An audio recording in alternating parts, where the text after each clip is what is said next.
Oh, traveler from beyond this world, will you witness this tale unfold? Alice?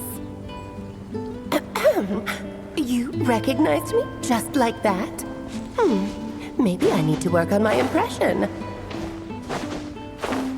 Anywho, come to Star Sand Shoal. There's a little something I'd like your help with.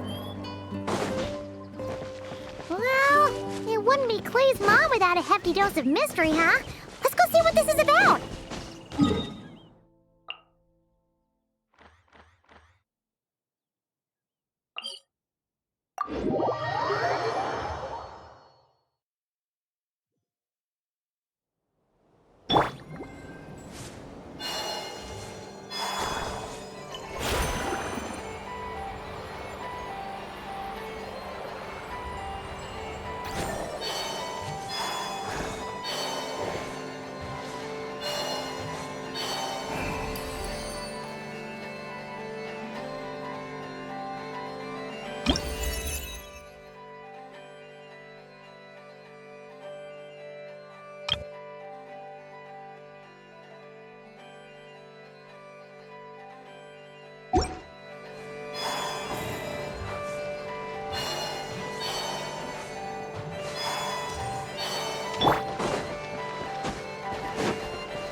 Oh, it's Durin!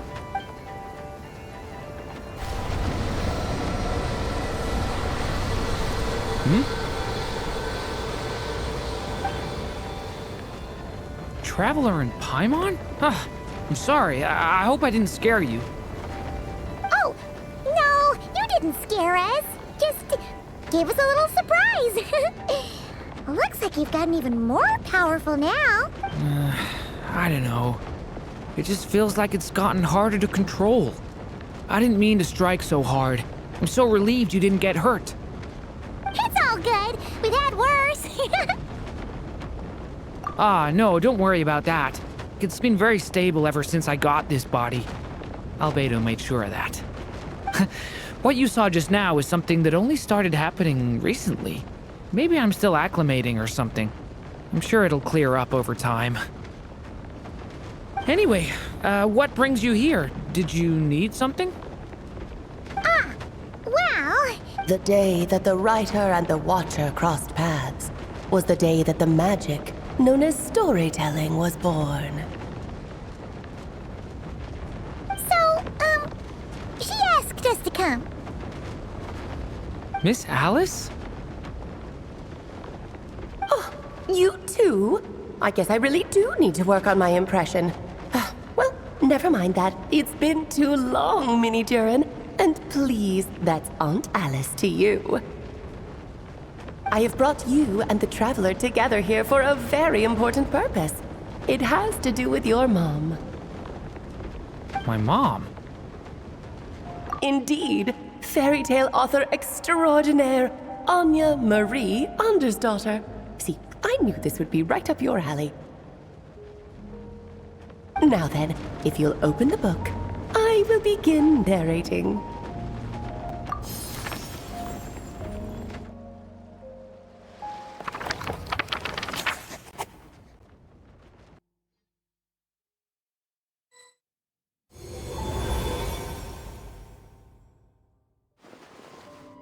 Whoa! What is this place? It reminds Paimon of Simulanka. The two are indeed similar. Both worlds were built using the same magic, after all.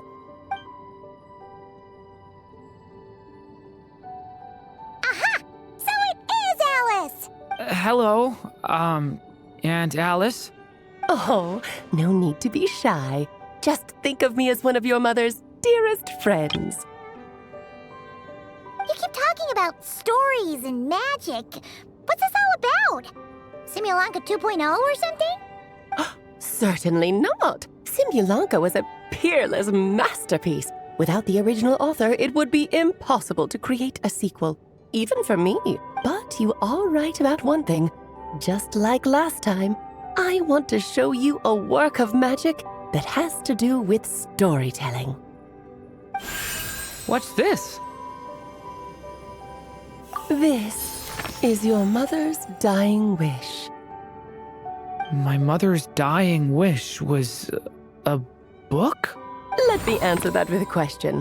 What do you suppose would be a writer's greatest regret? Have you ever read a book called The Little Witch and the Undying Fire?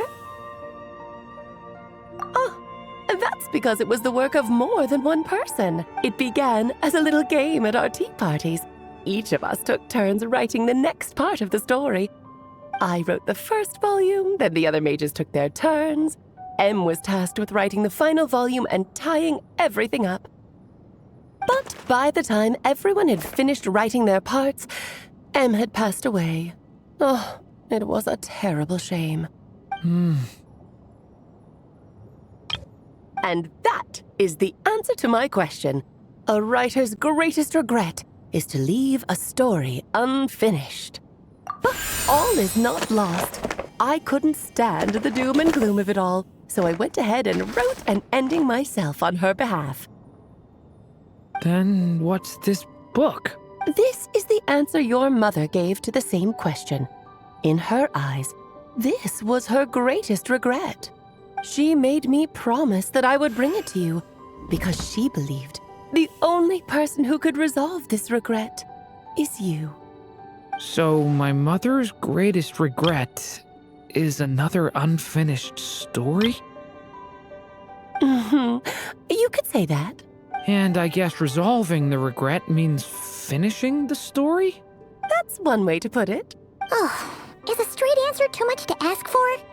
Her answer was quite the opposite of what I'd expected. But oh, how touching it was. I'd love to tell you what she said, I really would. But that would spoil the plot, and we can't have that. Spoilers ruin everything. Oh. Just think of this task as giving a story a much-needed ending. All I ask is that you do your best. I understand. But I only just started learning human script, and I don't have any writing experience at all. Relax. Why else do you think your dear aunt went and found you two such wonderful helpers? With their experience, you'll have so many story ideas you won't know what to do with them. So don't be shy to ask lots of questions. Yeah. If it's to help Durin fulfill his mother's dying wish, then we're in. Aunt Alice, could I ask, what kind of story was my mother hoping to write? I had a feeling this might come up, but that answer isn't mine to give. You'll have to find it yourself, here inside this book. Don't worry. We'll help you come up with loads of ideas. Yeah, let's find a nice spot where we can settle in and read through this thing. Make it... Oh, the actual process might not be quite the walk in the park you're imagining, Paimon. Why's that? Because when Em created this book, she borrowed my magic. In other words, it's not a book you can just pick up and read. It's a magical book. Its chapters are scattered through memories of the past. Gather them all, and the book will show you its secrets. So, where are we supposed to find these memories? Em left a trail of clues for each unfinished chapter. Follow the hints, and you'll find them. Oh, and when it comes to adding to the story yourselves, you'll need to use this. And this is... This, my dear little Paimon, is the ink Em left behind. Infused with a little of my own magic, of course. If you're planning on writing something inside the book, you'll need it. It's extremely precious, so be sure to use it sparingly. This is all that's left. So we need to search for the memories and keep an eye on how much ink we're using. It just had to be a wild goose chase, didn't it? Perhaps it's just another form of storytelling. Em was ever so creative when it came to things like that. Just think of of it as a little challenge your mom left behind. Who knows? There could even be a mysterious prize at the end of it all. I don't care about that. This was my mother's dying wish. Whatever it takes, I'll find a way. Yep. With the two of us by your side, you'll be just fine. Okie dokie. That should be pretty much all you need to know. Oh, and once the story's complete, do let me have a little look-see, okay? I've read everything she ever wrote, so naturally, I can't miss this one. Yeah. Most of the time, you're pretty hard to pin down. Don't worry, I'll know when you're finished. Just wait for me to reach out. All right, off you go. I can't wait to hear how the story ends.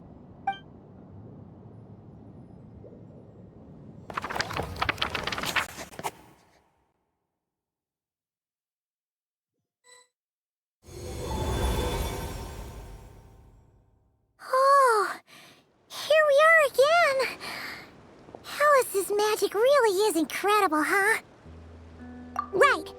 Alice mentioned we should be on the lookout for clues. Huh? A corner of repose for countless tales, watched over by the honor of knights. A place for stories to sleep, perchance to dream of ancient cities and the epics of ages past. There, a witch once spent a sleepless night, and all to bring forth a story yet untold. Find the place I speak of, for it is where the seeds of this story lie. Was that a riddle? Where do you think this mysterious place could be? Hey, you might actually be onto something. Guess that means we need to head back to Mondstadt? I had a feeling that's where we would be headed. After all, it's where my mother was from, and I bet it's where she wrote this story, too. Yeah, that makes sense. Still, I feel bad about dragging the two of you along on such a long journey. Don't worry about it. We don't really have much going on right now, so we're all yours. Come on, let's go!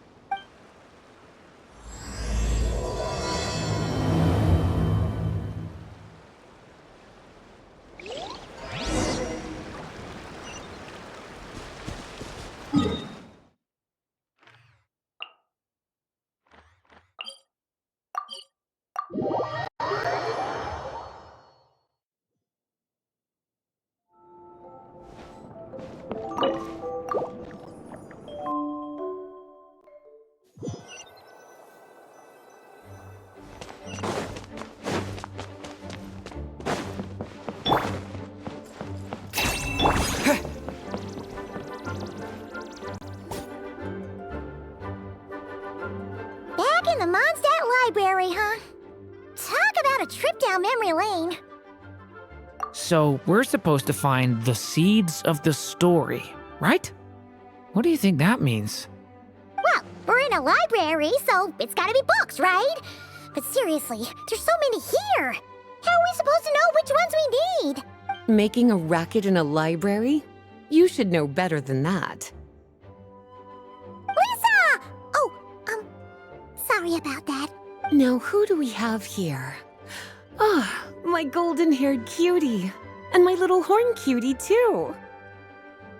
Sorry, Miss Lisa. I know you taught me to be quiet in the library, but Paimon was just trying to help. Please don't be too hard on her. Well, it has been far too long since we saw each other, so I suppose I can let it slide just this once. Back when he first arrived here, poor Jean wasn't sure what to do with him, so I stepped in to lend a hand. I figured if I can handle a boy raised by wolves, then teaching one who's part dragon should be a walk in the park. Nice! Sounds like Durin was welcomed with open arms. Why, of course. Now, let's save the reminiscing for another time. I'm sure you're here for a reason. Did you need to borrow some books? It's kind of hard to explain. Maybe you could take a look at this. Oh?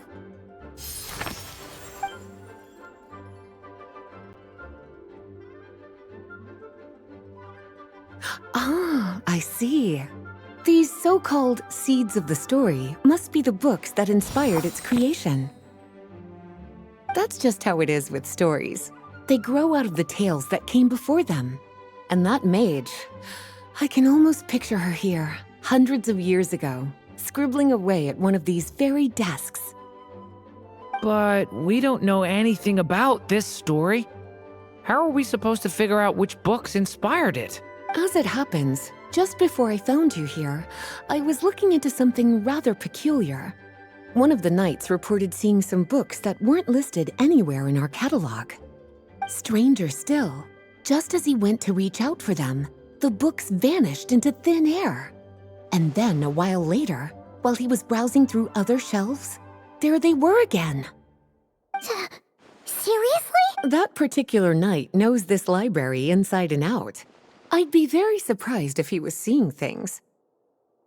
Something tells me these might just be the magical books you're after. According to the report, there are 3 of these books in total. I'll be relying on you to track them down, cutie.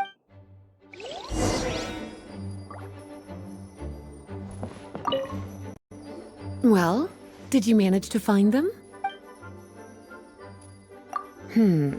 Seems like there's still some missing. Why don't you try checking the other shelves?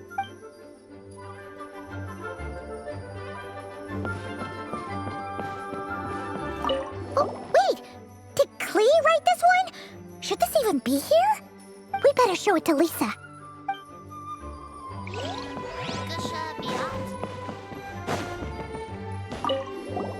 Second strongest spell in existence.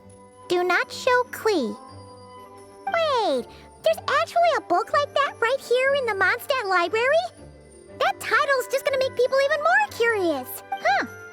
There's definitely something fishy about this one. Let's hang on to this one for now. Could be one of the ones we're looking for. It's one of M's after all.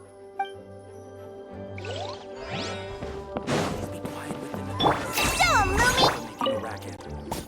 Well, did you manage to find them? Truly extraordinary, and certainly not the kind of thing that should be just lying around. In fact, Miss Alice gave strict instructions about it. So, it's some kind of book of spells? Paimon's guessing magic this powerful should be kept a secret. It's true. This book does contain one of Miss Alice's spells. But honestly, virtually no one could actually pull it off, even if they tried. The only reason it's even meant to be in the restricted section is because we can't let Klee get her hands on it.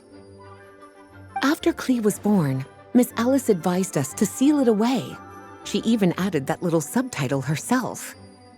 So, it's to keep it away from Klee, huh? Does that mean she could use it to cause even more mayhem than she already does with Jumpy Dumpty? No, that's not it. As Miss Alice herself put it, letting Klee see it too early would spoil the surprise.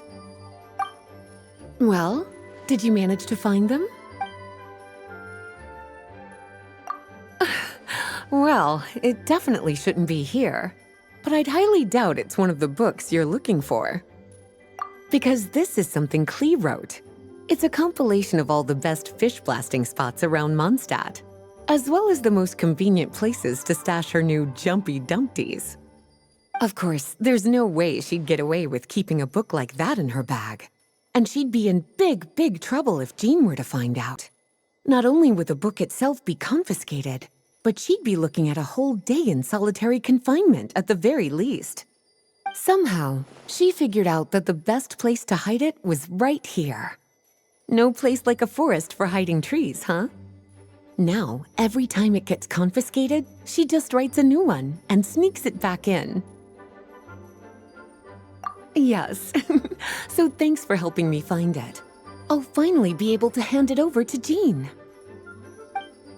Well, did you manage to find them? Well, this book has quite an obvious connection with that mage, considering she was the one who wrote it. But as one of the library's classics, its presence here is hardly unusual. It really is a must-read, so if you haven't read it yet, that's your homework, cutie. Well, did you manage to find them? Seems like there's still some missing. Why don't you try checking the other shelves?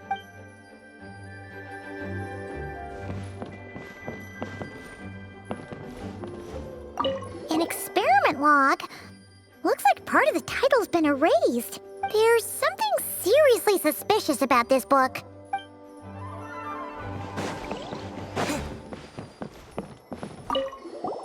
Kinda looks like a poetry collection. But why is part of the title missing? Let's see what Lisa makes of it.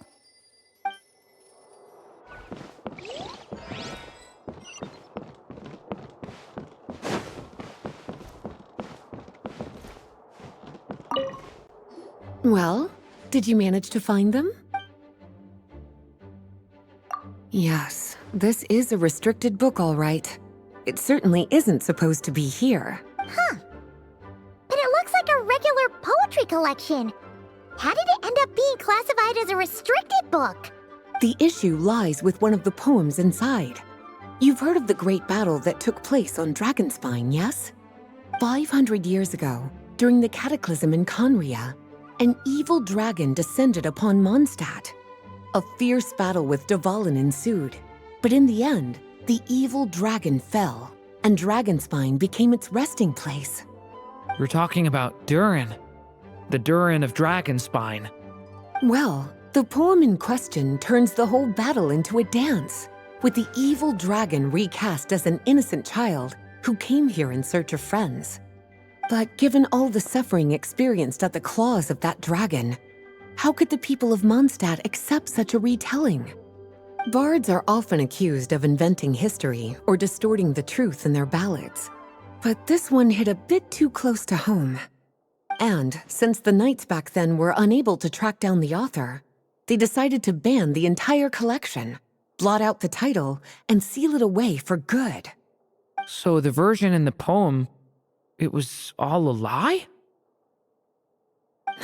I'm afraid that question is something only the dragon himself could answer. Well, did you manage to find them? This book definitely doesn't belong here. Yeah, we can tell just from reading the title. Rubedo was the one who brought it in. He suggested I place it on the restricted list and keep it sealed away. Why? He said it's full of forbidden alchemical formulas, some of which could even result in the creation of dangerous monsters.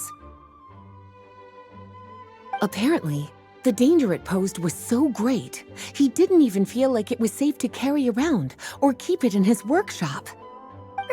Really? Definitely sounds like it shouldn't be here then. Still, if that mage read this book too, it must have been written a lot earlier than I'd imagined.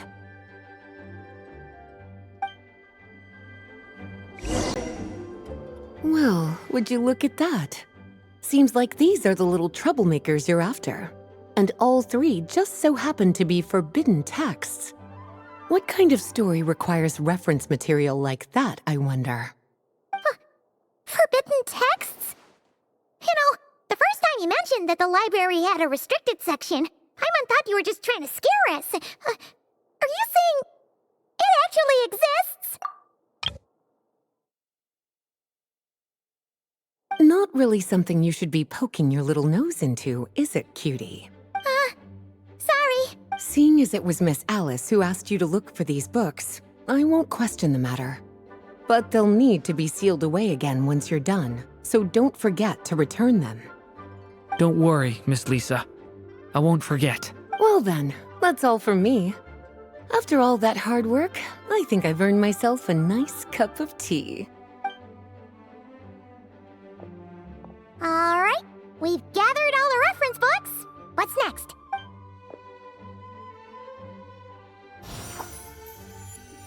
Wait, look!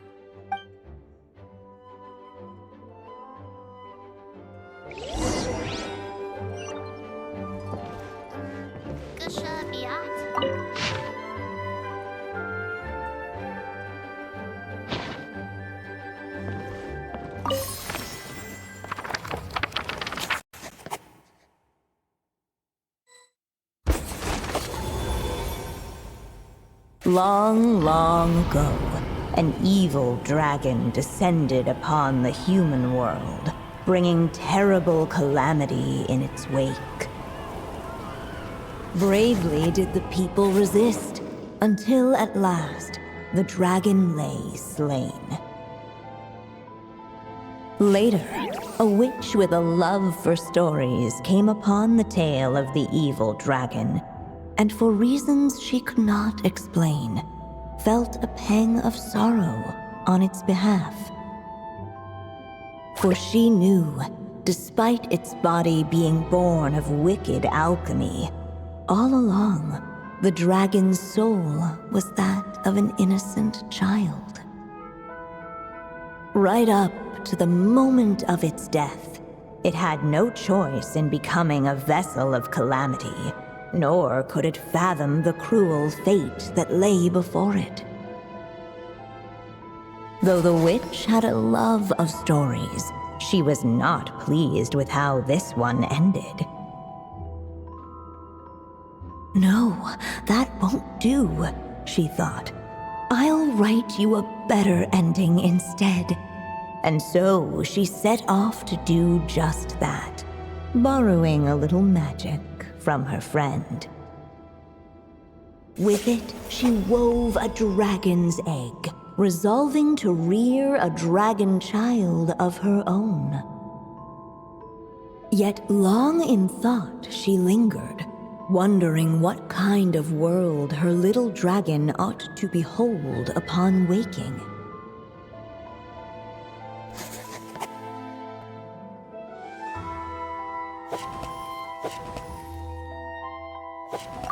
At last, she made her mind up, adorning the cradle with a wisp of woodland air.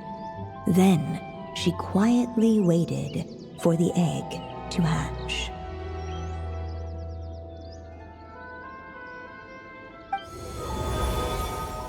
Whoa! We're actually inside the story! This must be Aunt Alice's magic. Yeah. A story about me? Why don't we just see where the story takes us? All we know is the beginning at this point. Okay. And now a golden-haired traveler, a silvery sprite, and a dragon-born youth step onto the stage. What new chapter will their arrival bring? Whoa! That came out of nowhere! Was that the same voice we heard just now? Yeah. But why does it sound so familiar? I've missed this. It's just like the stories my mother used to tell me. You mean... Em? She used to tell you stories? Yeah, she loved it. Back when she was still alive. Sorry, we should focus on what we're here to do. So, now that we're in the story, what's next? The dragon youth wondered aloud. Yet all he could do was wait for the story to unfold. Of course, there's something to be said for helping it along. Perhaps a little exploration could prove fruitful. Oh! Is that a hint? Yeah, I agree.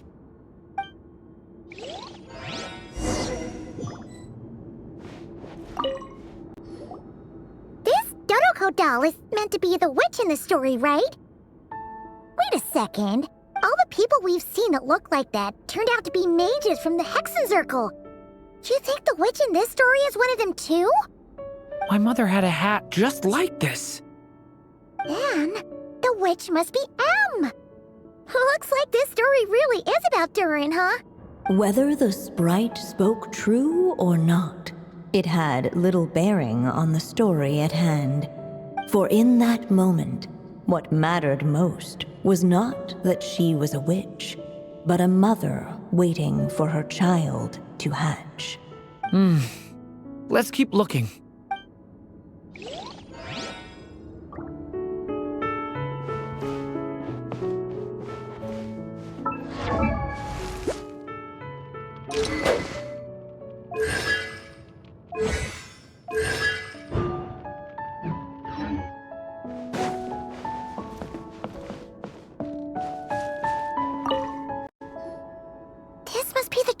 egg, right? Looks like it's gonna hatch any moment now. So we've got a dragon egg about to hatch, a witch who loves stories, and that evil dragon we heard about at the beginning. Yep, it all adds up. This is my story, isn't it? Okay, so how are we supposed to help the story along? It feels like all we can do right now is wait. Apparently, it hadn't dawned on the group to look for a way to help the egg hatch faster. Oh, right! We're at the point in the story where we're waiting for the baby dragon to hatch, so that has to happen before the story can continue. With the flames at his command, perhaps the dragon youth might be able to provide the egg with sufficient warmth. What? You want us to roast the dragon egg? The silvery sprite's surprise betrayed her lack of reading, for in countless tales it is told that only by fire's embrace will a dragon's egg hatch swiftly. Huh, you kinda have a point there. Okay, I'll see what I can do.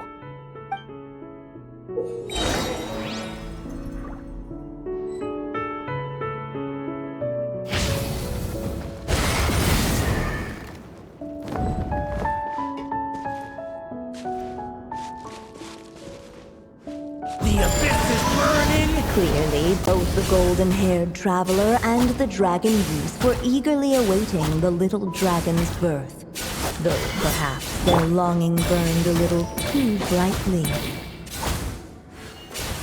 Still, such fiery anticipation might itself become a blessing.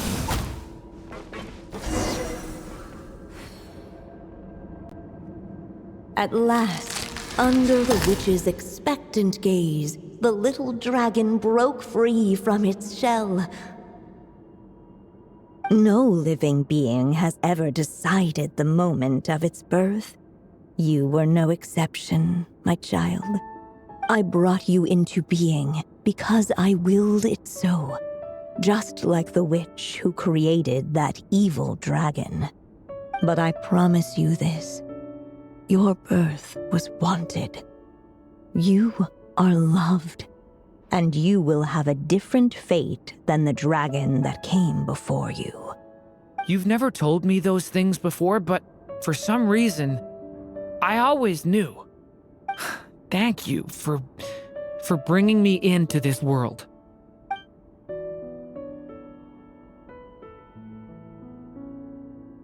The waiting witch did not feel lonely, for she had 3 visitors by her side. Together, they beheld the hatchling's first breath of life. Holding her dragon child close, the witch promised him a life unlike that of the evil dragon. And so, nestled in his mother's warm embrace, did the little dragon's story begin.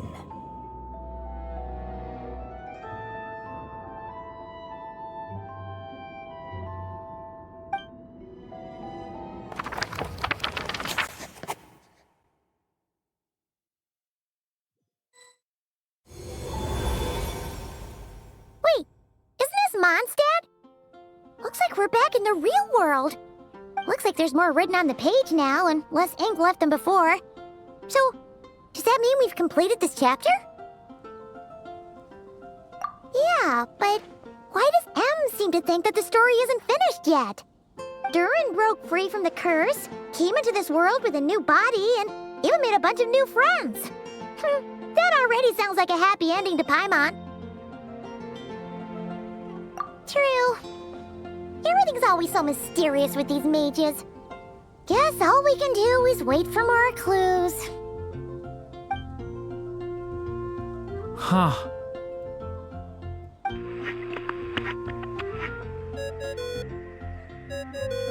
Is this thing on? All right, that should do it. Hey, that's Alice's voice! Hello there, children. If you're hearing this, you've stumbled upon the little recording I left for you. I thought you could use a few hints about how the book works. By now, I'm guessing you've already begun to leave your mark on the story. You should know, however, that the book needs time to absorb the ink, so the next chapter's clues won't show up right away. Wait, so even magic ink needs time to dry? The good news is, you can return to any chapter you've already completed and continue to explore the mystical, magical storybook world you helped create. Have fun, dearies. Toodles! Oh, man. Paimon was so ready to knock this out in one go. Maybe it's for the best. Sooner or later, we'll end up being whisked off to another world again, and if that happens, who knows when we'll be able to come back. So it might be good to take a break while we can. A break. Yeah! Paimon has a sudden craving for the Good Hunter's sticky honey roast. And we happen to be in Mondstadt, so... So let's meet up here later. I need to find Miss Lisa to return those books anyway.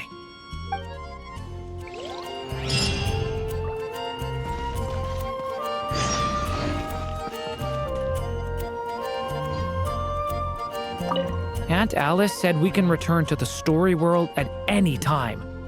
If you feel like checking it out again, just come find me.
Hey, Durin! Any more clues for us? We're all set for the next chapter. Yeah, I was just about to come find you. Let's see what it says. Now sprout to life the story's seeds, stirred by wind-born melodies. Then on that breeze the music leaves, fading into distant memories. Seek the place where wind and tale entwine, and once there, make 3 riddles into verse, and 3 melodies into song. For in poetry and song will this story start to blossom. Come on! Another riddle? All that talk about wind and melodies? What do you think the answer could be? Oh! Care to elaborate? Wind? Music? Poetry? Tone-deaf bards gotta know the answer. You mean Lord Barbados? Albedo introduced us when I first arrived in Mondstadt. I mean, someone like me was bound to catch his eye sooner or later. It's better that it's out in the open anyway. Now, how should we track him down?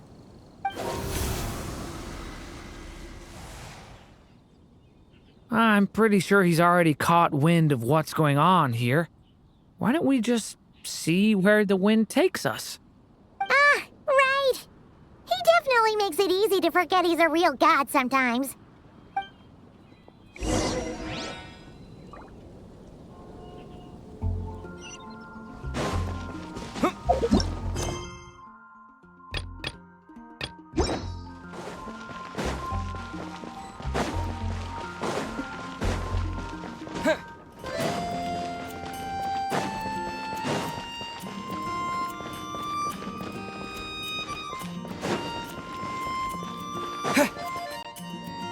Traveler, Paimon! What a sight for sore eyes!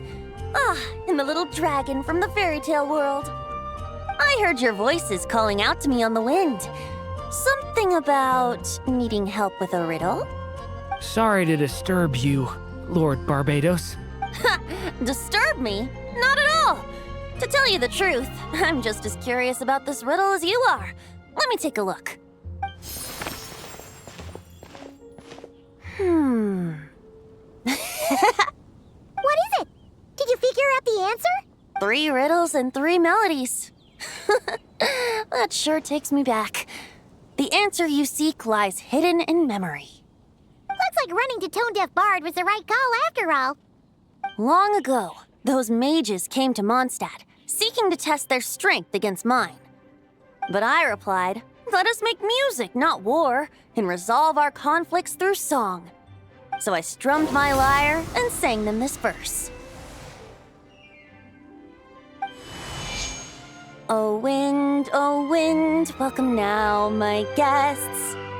Pass through verdant leaves unseen, where shape your formless self may take, and offer up a graceful scene, a fleeting gift for welcome's sake.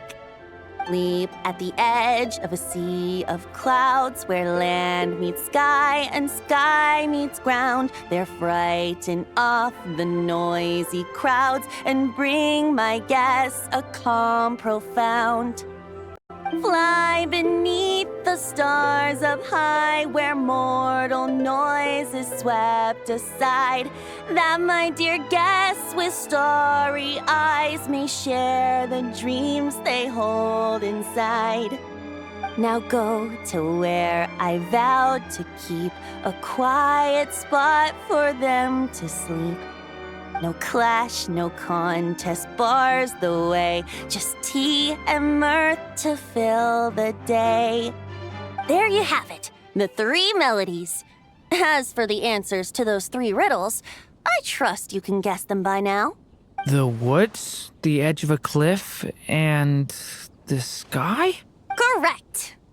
Funnily enough, your mother was also the first to solve it, all that time ago. There must be some kind of special rapport between those who write stories and those who sing them. The woods, a cliff, and the sky. Oh! So that's where it is! I suppose the spot that answer points to is where you're headed next. You should know, after solving my riddle, the mages even accepted my proposal and made that location their official meeting spot. And going by what your book is suggesting, once you found it, you might want to try playing the melody I just shared with you. Guess you can be pretty reliable when it counts, huh, great animal Archon? Thanks for the help, Lord Barbados.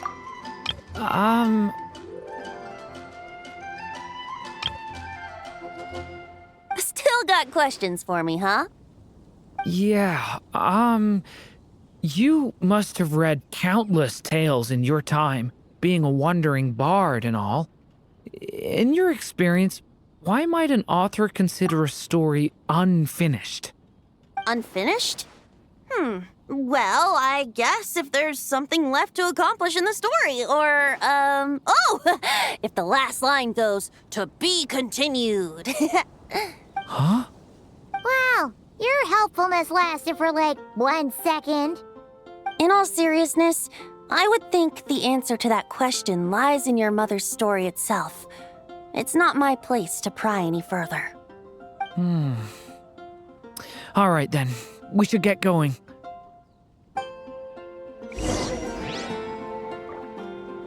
I wonder when their next meeting will be.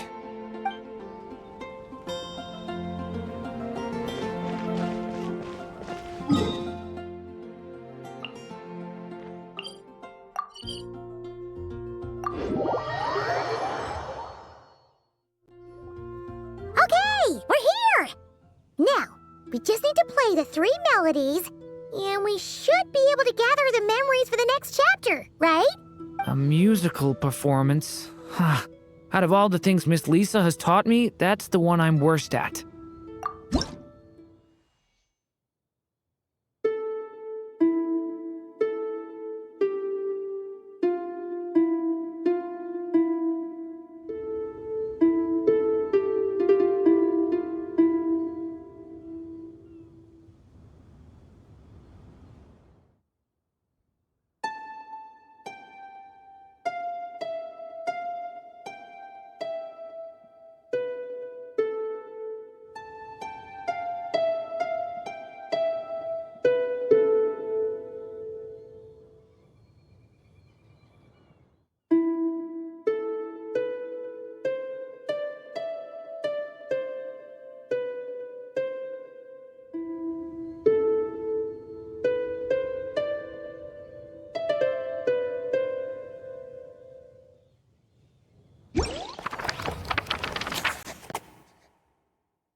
Even a war that shook the world could not halt the witches' gatherings.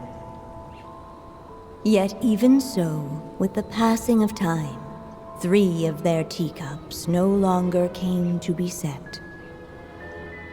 The witches did not linger long in sorrow, for the Story Witch had brought glad tidings of her own. Born was her dragon child, safe and sound.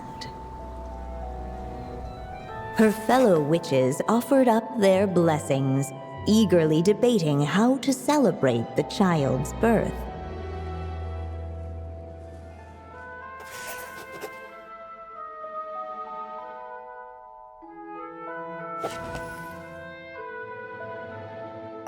In the end, they settled on the most vibrant balloons they could find.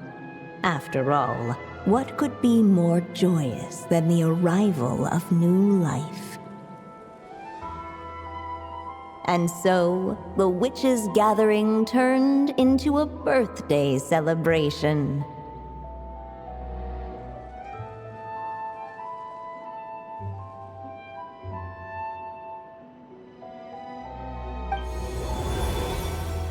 So, we're back in the story world, huh?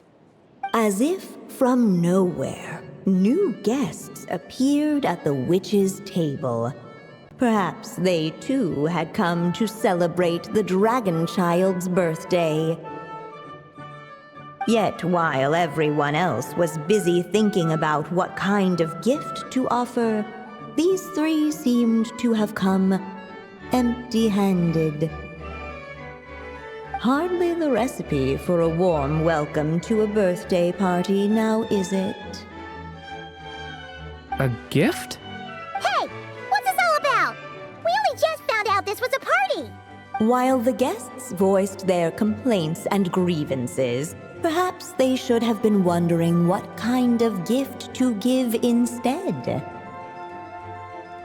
So, we need to bring a gift to advance the story? Ugh. But where are we supposed to get something like that? Perhaps it would be a good idea to have a look around. Why didn't you just say so?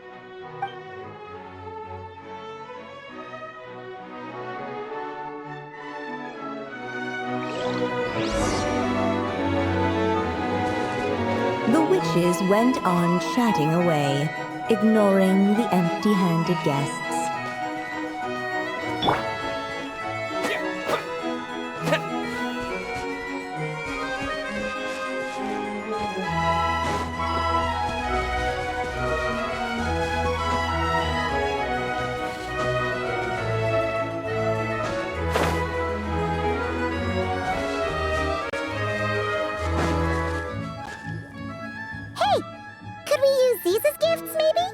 At last, the guests found something to give the dragon child.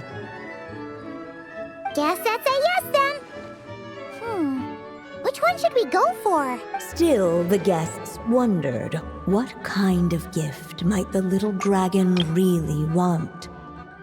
Should they put a warrior's sword in his hand and send him out on an unstoppable quest to save the world?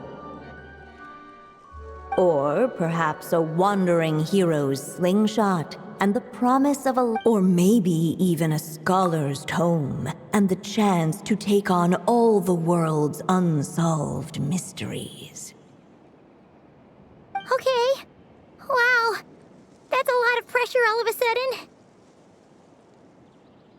Oh yeah! Technically, we're actually picking a gift for you. So, which one would you prefer? You want me to choose? Wow, this feels kinda special. How come?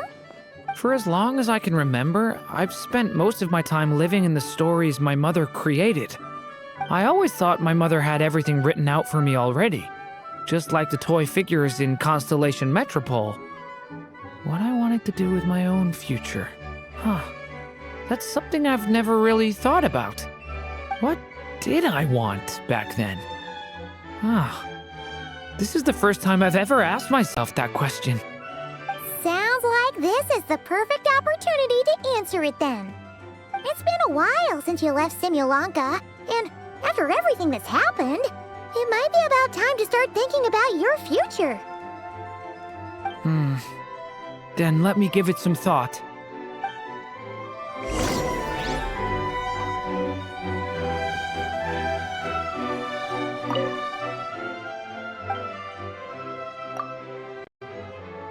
In the end, the guests settled on the warrior's sword.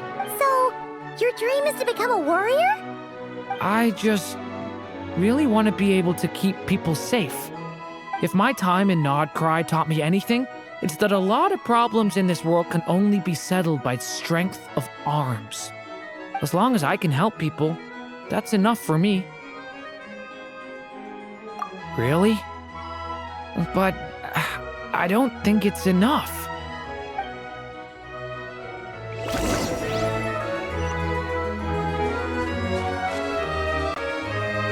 Alright.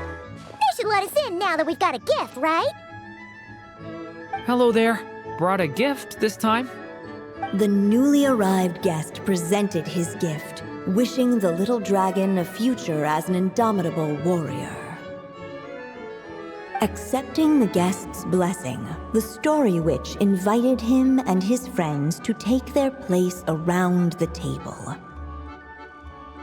Finally, she could introduce them all to her dragon child, telling all in attendance about the moment of his hatching, and of course, the name he'd been given. It was then that the Seer Witch, diviner of the stars, withdrew her gaze from the heavens and turned a sorrowful glance upon the little dragon. You gave him the same name as that evil dragon? That's right. But the life I intend for him shall be very different.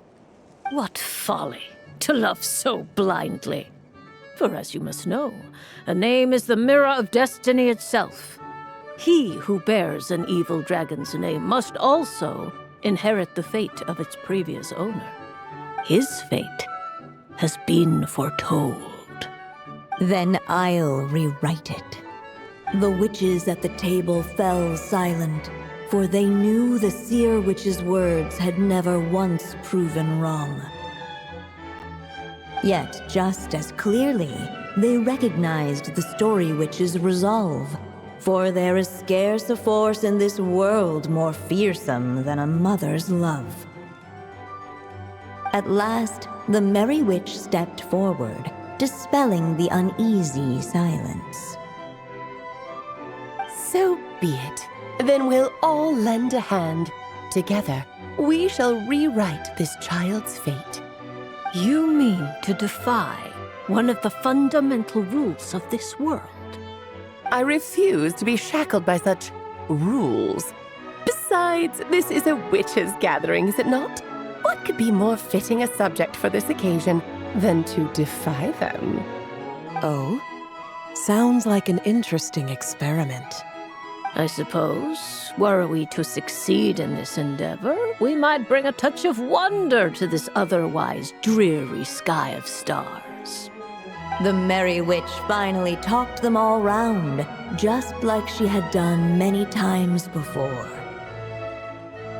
Warm and strong as the sun she was, so much so, in fact, that those who her light shined down upon had no choice but to bask in it. And so the witches readied their gifts, 3 marvels of the cosmos. For this child, I shall decipher the ravings of the heavens and lay bare before him the trickery of fate. For this child, I shall leave a formula powerful enough to unravel the very origins of this world, that he may seek another solution for the conundrum of his life. For this child, I shall call upon wondrous magic to make possible his impossible wish. All the Story Witch had was the pen in her hand, yet with the love that flowed from it, she resolved to bring forth a marvel of her own.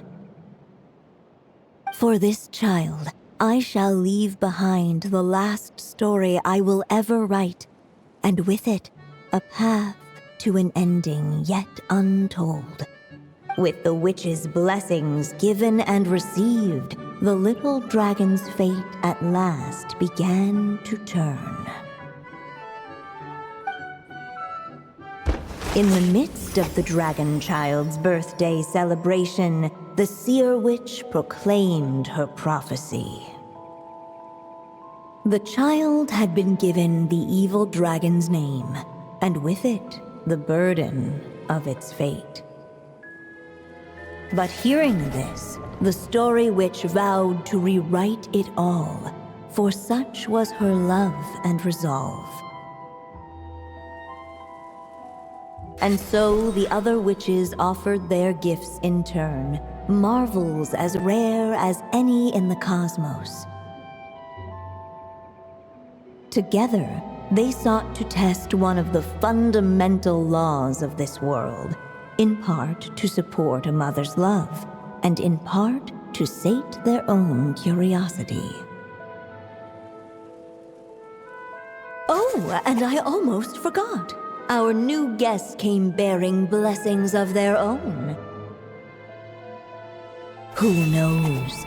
Perhaps this extra bit of courage might be all the little dragon needs to change his fate.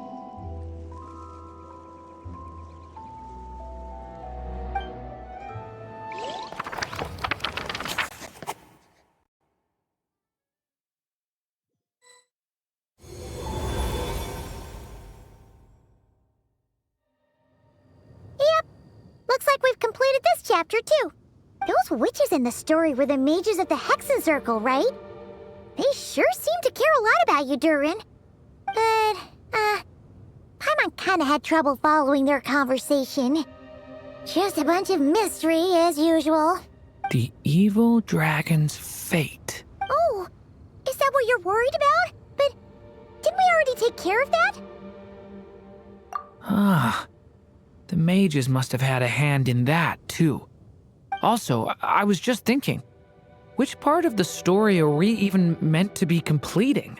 Oh, it feels less like we're filling in the gaps and more like we're adding something new altogether. But we use the ink, right? And the book hasn't given us any more clues, so that must mean our task is complete. Yeah, I guess we're doing something right. Maybe I'm overthinking things. It's just, this is my mother's final wish, so I don't want to mess it up. Anyway, thanks for all your help. I'll let you know as soon as the book reveals a hint about the next chapter. Okay then. See you in the next chapter.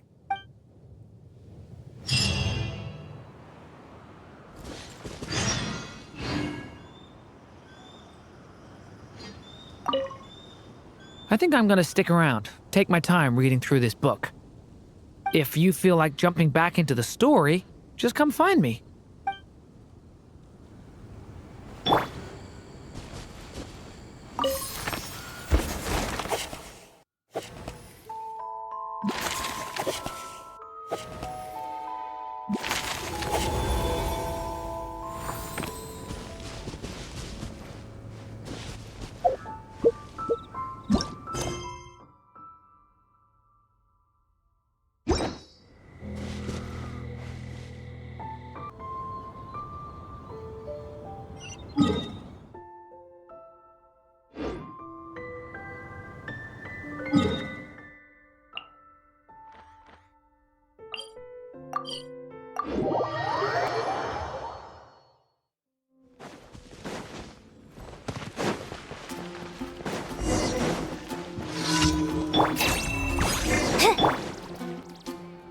Some say the god of fate calls the outcome of every dice roll before it's even made.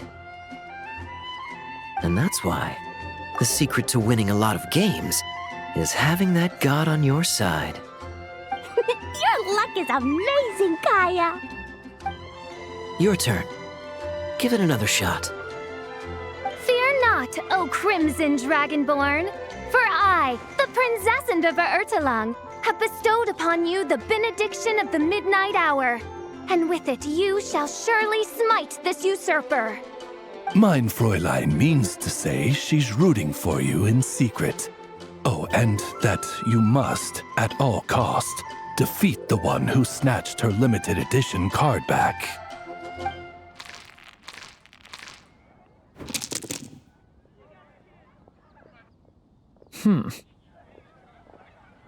I'm not too sure if that counts as good luck or bad.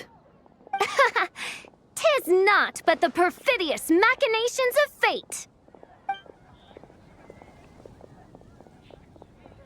Hey, everyone!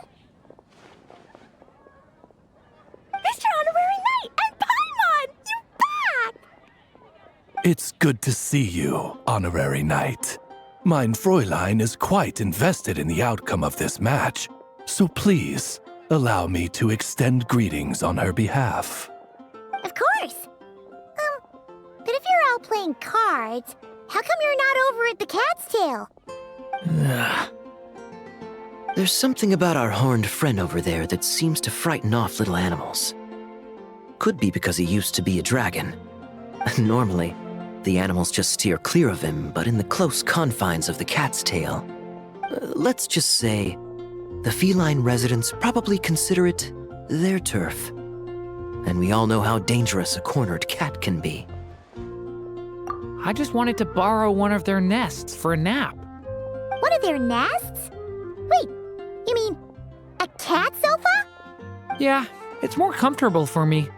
I can stretch out just the way I like. But luckily, Miss Diona helped smooth things over, and they finally agreed to let me use one. But, I only get to use it after dark. Oh, Diona stepped in! You know, underneath it all, she really does like helping people. The more likely reason is because Durin won't touch a drop of alcohol.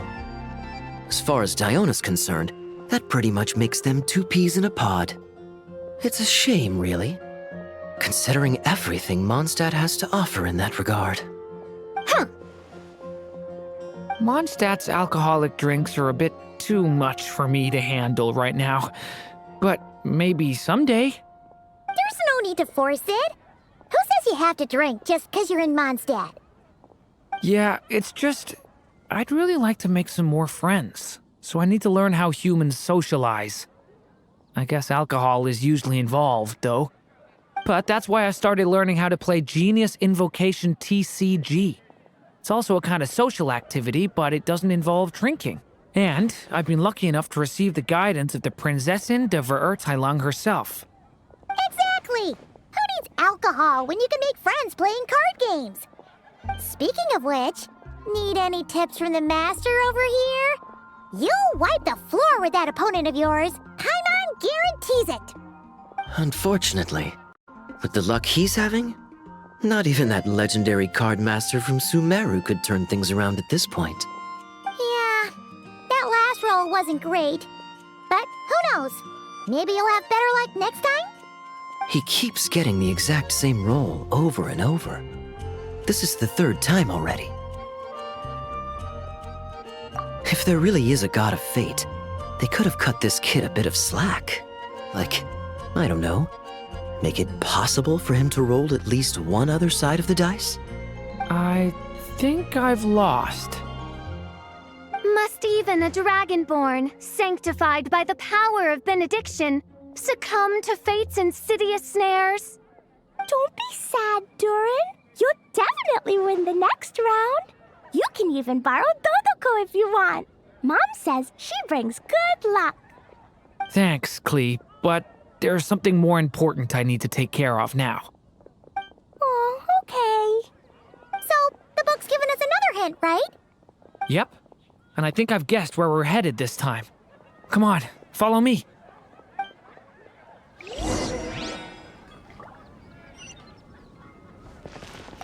Not every day you're back in Mondstadt, huh?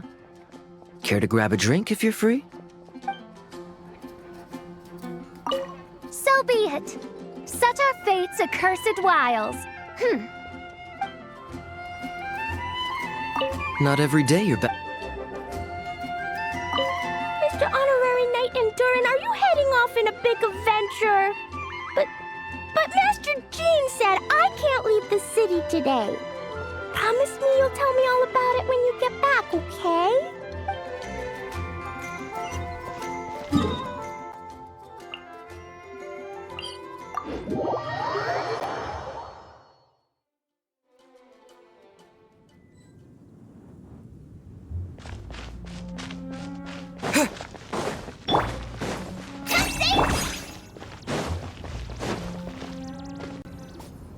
In what sort of castle might a storybook dragon dwell? The witch turned to a mighty dragon born upon the wind to seek her answer.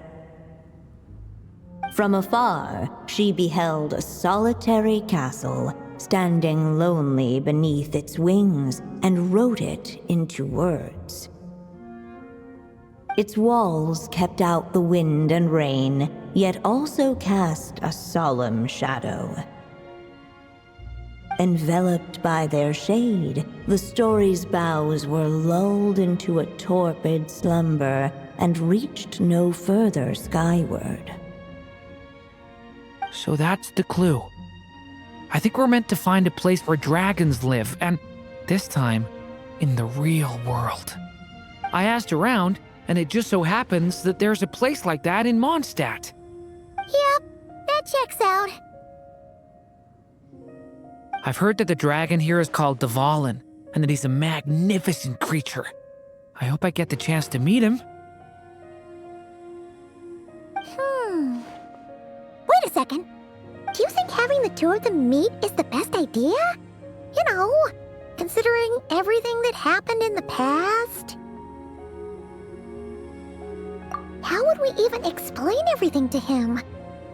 Well, if we do run into Dvalin, it should turn out okay with us there at least. Is something wrong? Nope. Let's go!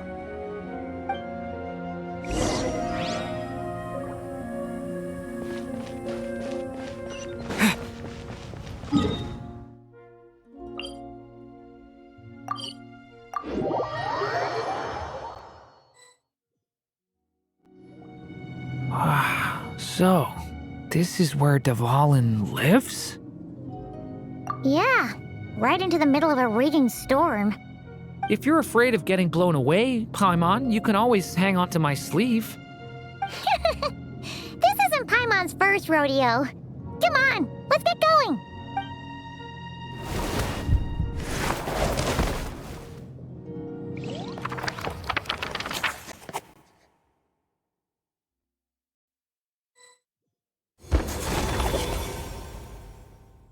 The little dragon grew with each passing day, and the story witch, who loved him dearly, built him a big, beautiful castle.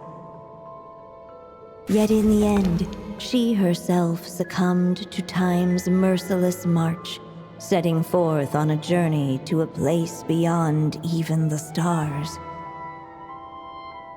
All of a sudden, the little dragon found himself alone. He tried leaving the castle to make some new friends. But already he had grown the claws and scales of an evil dragon, just as the prophecy had foretold. Afraid he might hurt someone, the gentle little dragon hid within the castle his mother had built, and came forth no more.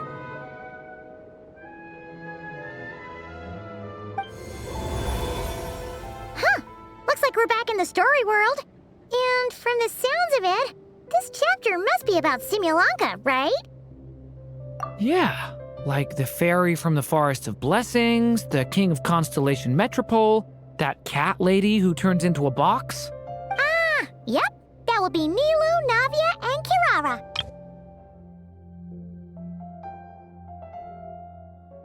Oh, and there's Hat Guy, too. Only lately, whenever I see Hat Guy, I get this strange feeling. What kind of feeling? It's like there's something on his mind.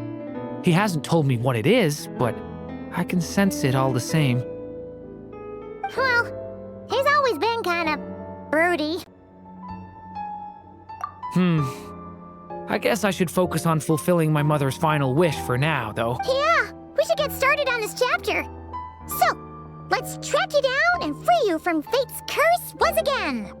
That day, a small band of adventurers suddenly arrived beneath the castle walls.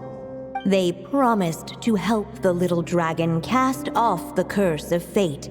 Yet as they stood beneath the castle walls, it appeared they had no idea how to even begin. Hey, instead of making fun of us, how about giving us a hint? The little dragon had shut himself inside the tall tower at the castle's center. Anyone who wished to reach him must traverse the barriers that wall off his heart, for there is no other way. Looks like we're in for another long one. Let me try something. Ooh, do you have an idea? If that little dragon in the tower used to be me, then surely I'd know how he shuts people out better than anyone. Come on, follow me.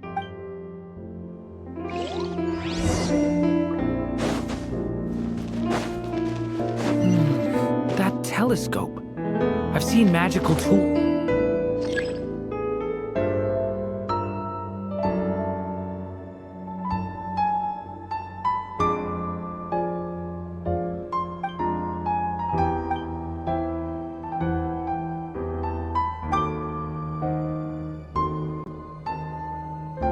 Like that before.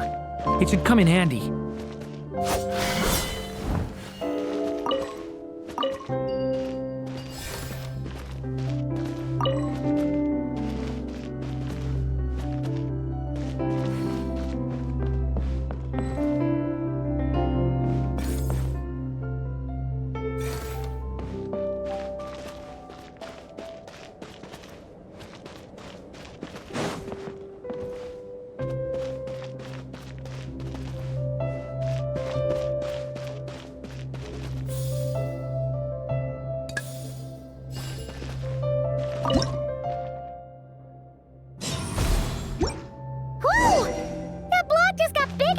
We can get past the obstacles ahead by using these blocks to jump upwards.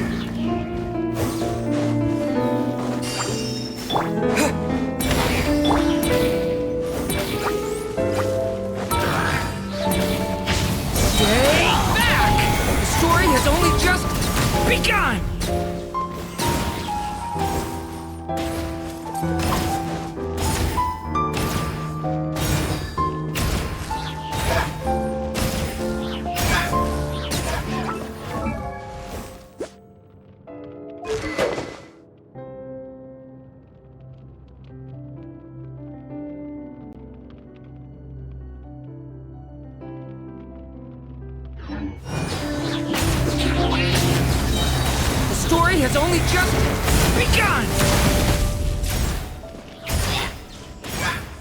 This place is like a maze. How are we supposed to get through? We'll just have to check each spot.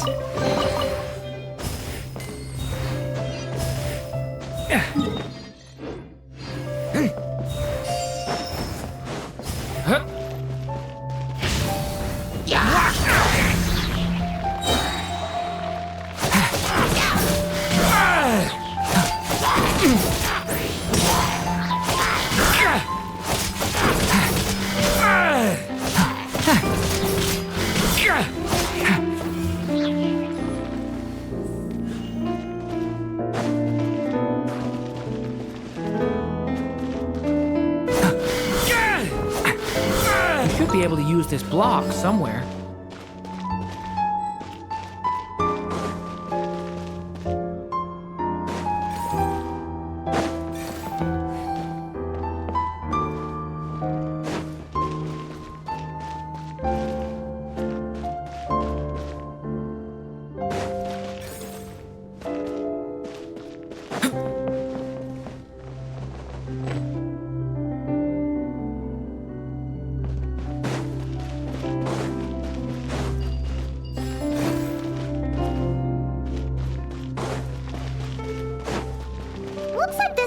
telescope is missing some blocks. Oh, let's try the one we just picked up. Still not enough. Guess we'll have to keep searching.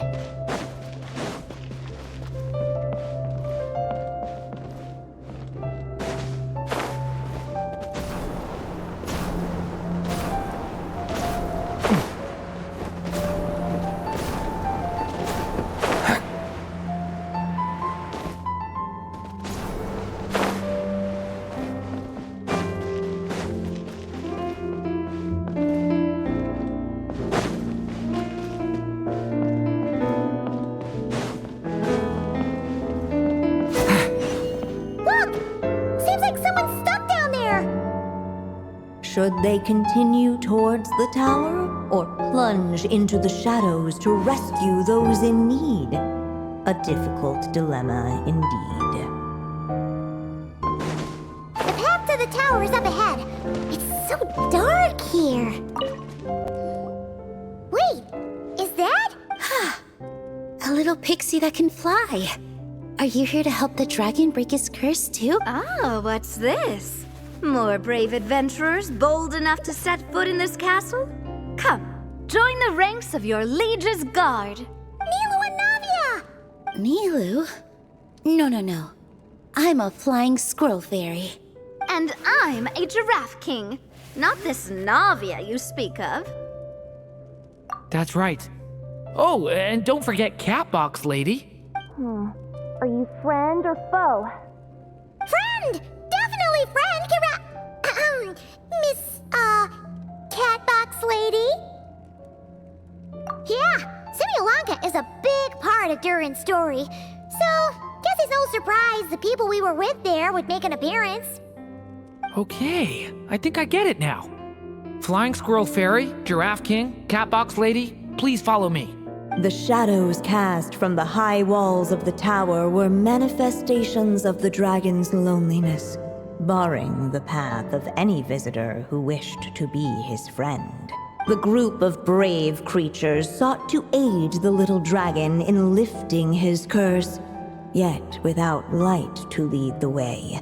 The group was trapped, waiting on a miracle. These shadows are blocking our path. It seems like the little dragon is afraid to meet us. If only we had more firelight. But you three don't seem to fear these shadows. Why? Because I carry more than enough firelight for all of us. Besides, even though we're here to complete the story, who says it can't look a little different this time? Before I met you all, I was so sure I'd never make a single friend. I pushed away anyone who tried to get close, until some kind of miracle brought you to me. This time, allow me to return the favor. I'm not sure I followed all that, but you want to help the little dragon break his curse too, right? Yes, so please, come with me.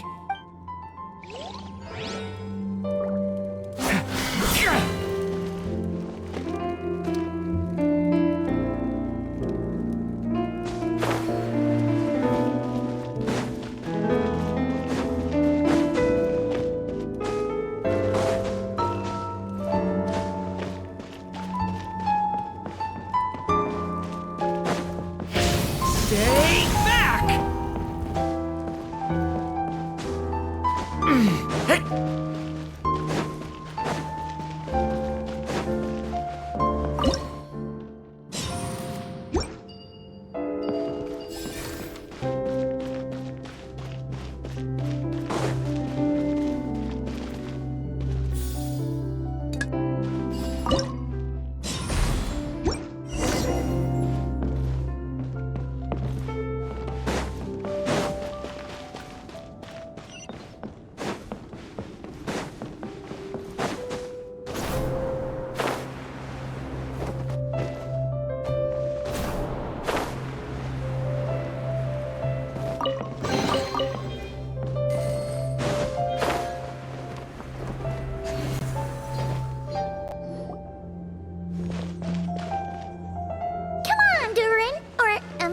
Story Dragon, just calm down. Stay back! I don't want to hurt you! Loneliness and fear had built a cage around his heart, shutting out all who would look upon him. And thus, all the adventurers could see was his shadow. Don't worry, we can help you! Don't come any closer! And that was the last the little dragon spoke.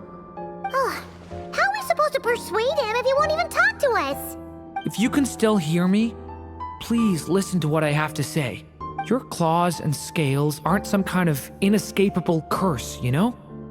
You'll overcome it one day and make lots of new friends. I'm sure you think I'm lying. After all, no matter how many times you've tried to break it, nothing's ever worked. But this time is different. I brought your friends here to see you. Oh, what did you say? Hi, little dragon. I'm the Flying Squirrel Fairy, and I'm here to help you lift your curse. Will you talk to me? And I'm the Giraffe King. Don't be afraid, little one. We're not afraid of you. I'm just a cat in a box, but I'd very much like to be your friend too.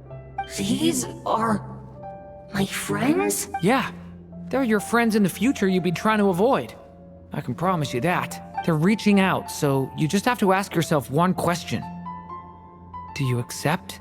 After a long silence, heavy footsteps echoed from the tower's shadows, but still, the one who made them refused to step forward.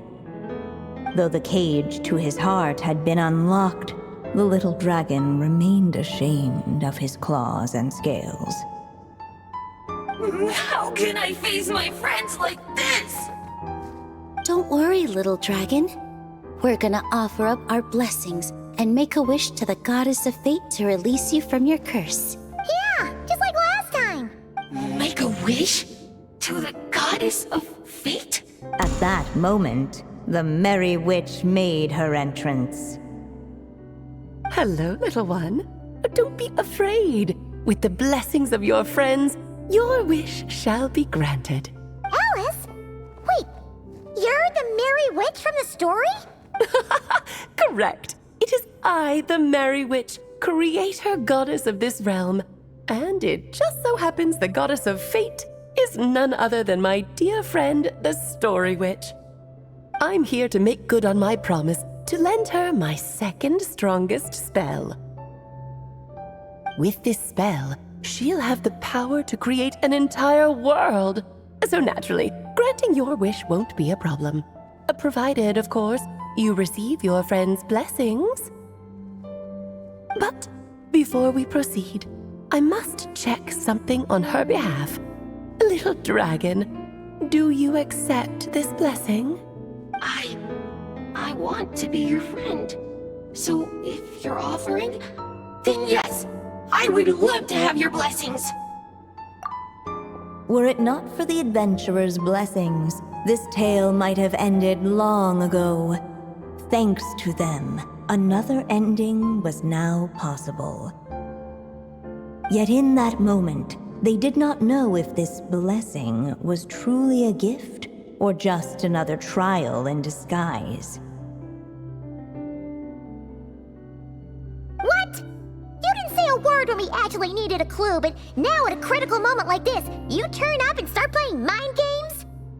Another trial. Ha, that actually sounds about right. Be it the fictional problems of Simulanka or unavoidable conflicts in the real world, if you think about it, that's what they've been all along. But if it wasn't for those trials, I never would have met any of you. So, despite all that, I'd still like to give my blessings. That's the spirit! Come on, Durin! Let's help you make your wish come true again! On behalf of both my past and present selves, thank you, my friends. Fortunately, a brave band of adventurers heard tell of the little dragon's story. Determined to lift his curse, they fought their way through countless trials. To help him, they offered up their blessings and made a wish to the goddess of fate. At last, their wish was granted.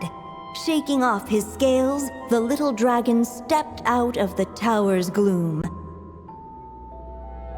But his time in the world beyond the castle would soon teach him this gift would bring blessings and trials of its own.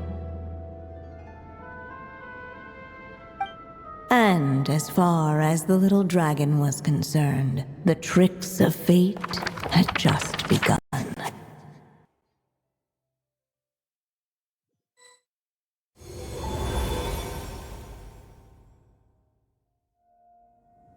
So, Durin's wish came true, just like it did before. If this story was written by my mother, then surely that was the last chapter we just completed. Oh yeah! So, in other words, we finished it! Looks like that's a wrap on Alice's task, and there's even some ink to spare. Guess we'll have to wait for her to make contact, like she said. So, my mother's final story has finally come to a close. Sounds like you're a little sad to see it end. Back when I was still living in Simulanka, I was always under the illusion that my mother had never truly left. Every day I spent immersed in that world. It felt like she was right there by my side, still reading me bedtime stories. But now... Durin! That's right! And you've got so many other friends waiting for you back in Mondstadt! Yeah. Speaking of which, after all that flying around, Paimon's starting to feel hungry again. So, why don't we head back to Mondstadt? Perfect excuse for a big meal with the rest of the gang. Now that you've fulfilled your mom's final wish, a little celebration seems in order, right? It's just a pity we never got to see that big, beautiful dragon. You were really looking forward to meeting him, huh? He might not be here all the time, but Paimon's sure you'll get a chance at some point. All right, no worries. Anyway, since this feast is to celebrate me fulfilling my mother's final wish, I guess it should be my little treat.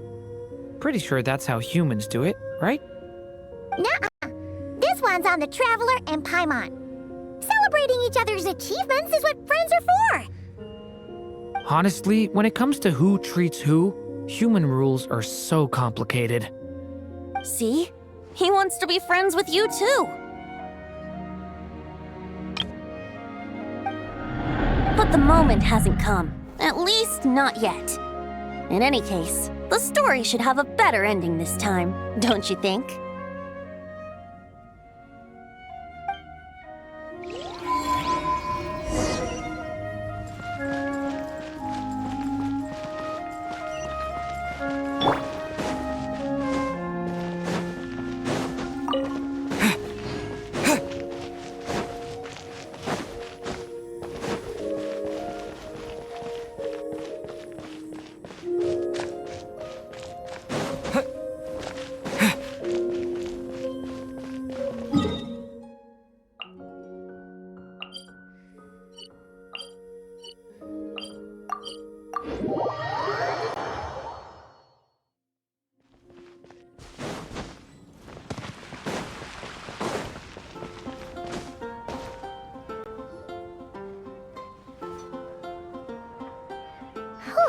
Feels like we were gone for ages.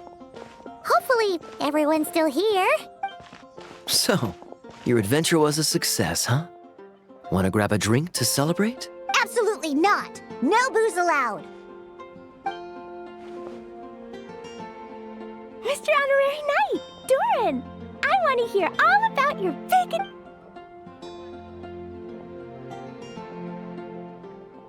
We're gonna order a big meal for everybody first. We'll talk while we eat. Yippee! Excuse me. Did I hear you call him Durin just now? But wasn't Durin the evil dragon that fell on Dragonspine? Come on, miss! This Durin isn't that evil dragon from Dragonspine. Albedo said... well, it was kinda confusing. But anyway, it's super cool! Oh, is this your first time meeting him, Marjorie? No wonder you're getting him confused. Still, Even if you hadn't met him yet, shouldn't you have heard about him at the very least? At this point, pretty much the whole city has.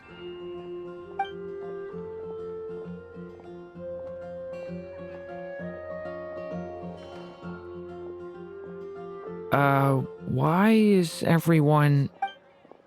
So, what exactly is his connection with the evil dragon? Wait, but those horns on his head... Surely he's not a...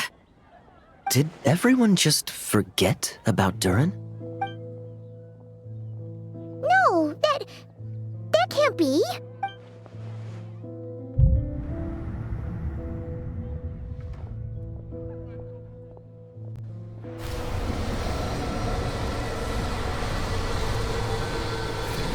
The tricks of fate had just begun. Watch out!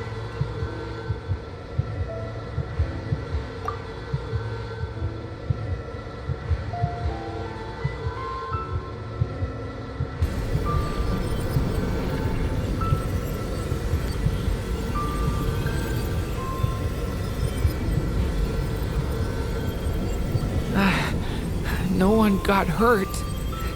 Did they? Durin! Durin!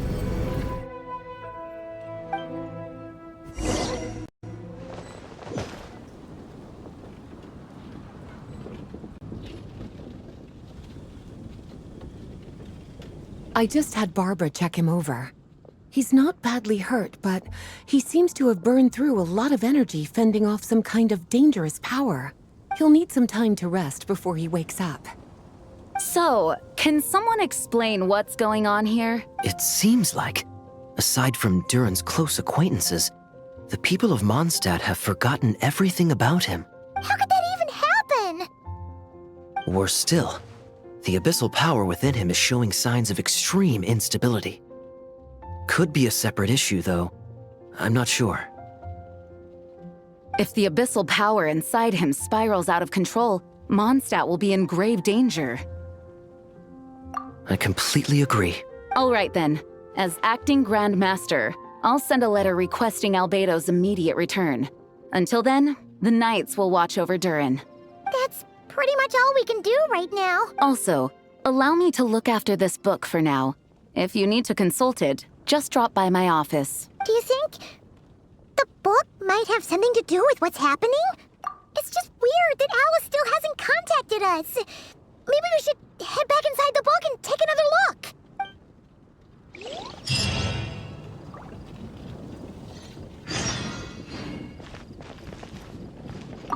No need to worry. He's stable for now. Klee was really looking forward to hanging out with Durin. We'd better not tell her what's happened to him just yet. I'll have the Knights notify you as soon as he wakes up.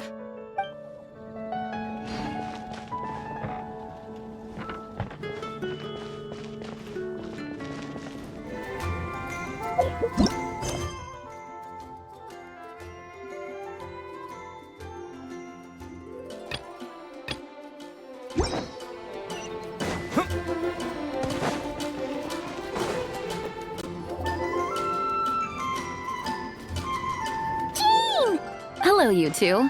I'm glad you got my letter. Durin's awake and waiting on the bench over there. I'm here if you need help. Just give me a shout. Don't worry about us. We'll be fine. Oh, hey, you two. I just remembered what happened right before I passed out. Thanks for holding me back. I shudder to think what might have happened if you hadn't. I'm fine now. It's just... a lot of people seem to have forgotten me. Don't worry. We'll figure out a way to fix this. Why don't you start by telling us what happened? It felt so strange. After I realized no one recognized me anymore, I suddenly felt like I'd completely lost contact with my body. Abyssal power lies sealed within this body I inhabit. So when I lost my connection to it, I lost control of that power too.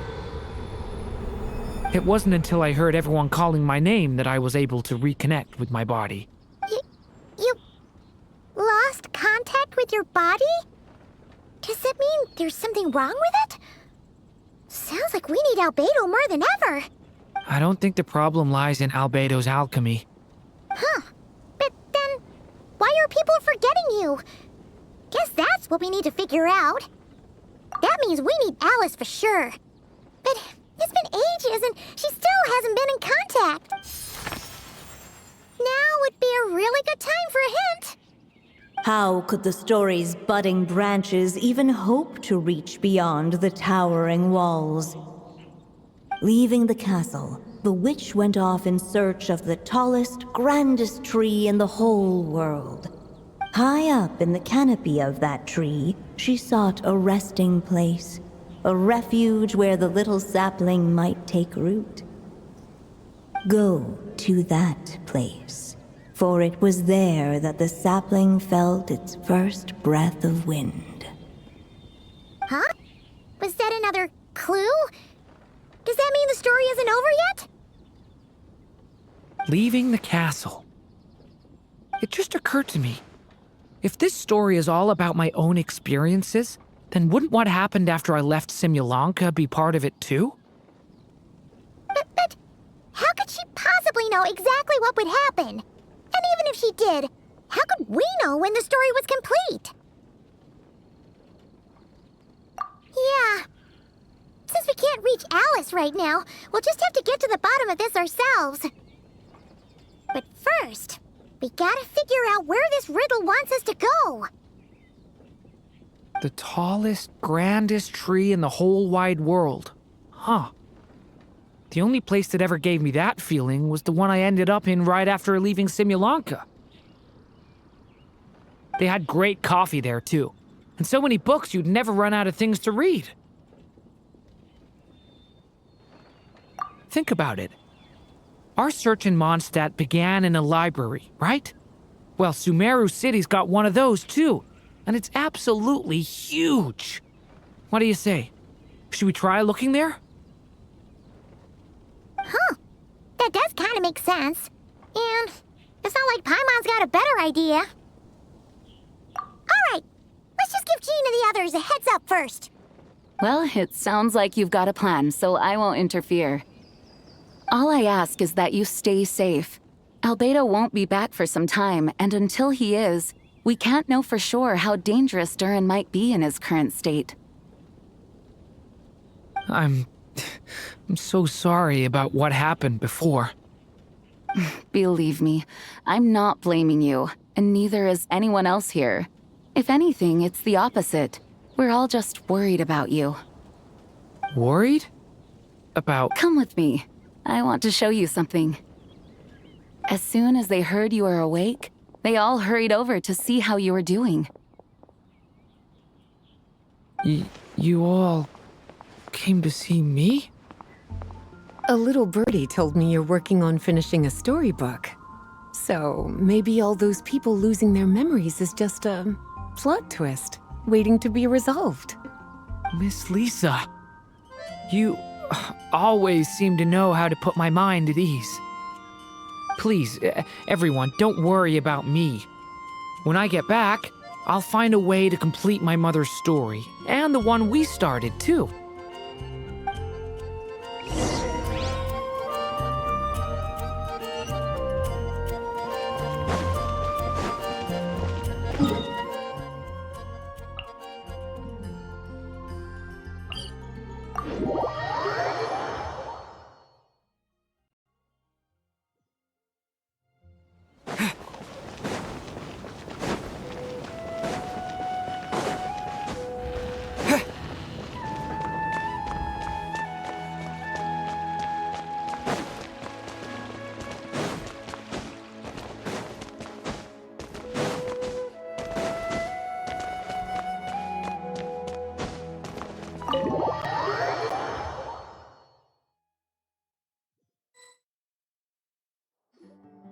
Whew.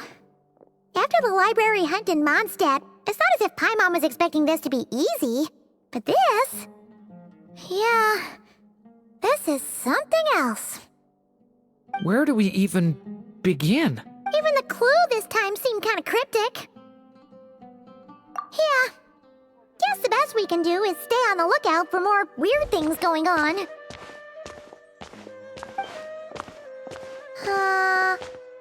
Huh? Sorry, what was that? I'm here to return Volume 5. According to the catalog, Volume 5 of this series is not available for loan. I can't accept the return of a book that was never checked out in the first place. Let me put it this way. My copy is complete. Yours, on the other hand, is missing large amounts of content. So you should swap it for mine instead. Sir, you have to understand. Managing a library is a serious business, and we have protocols in place for this kind of thing. I can't just replace an important volume in our collection based on nothing more than your word.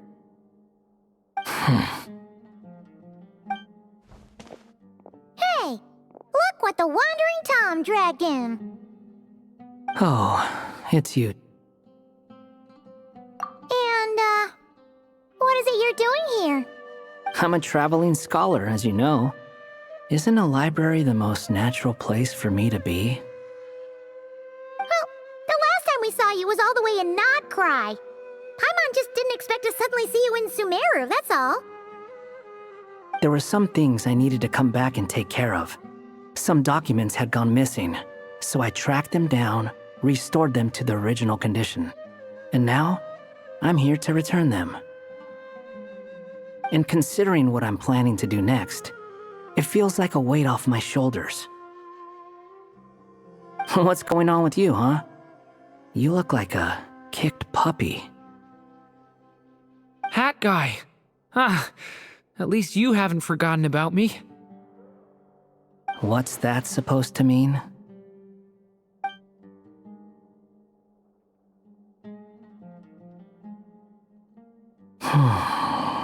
So it's been getting worse. Sounds like you know something we don't. After he left Simulanka, he spent some time traveling Sumeru with me.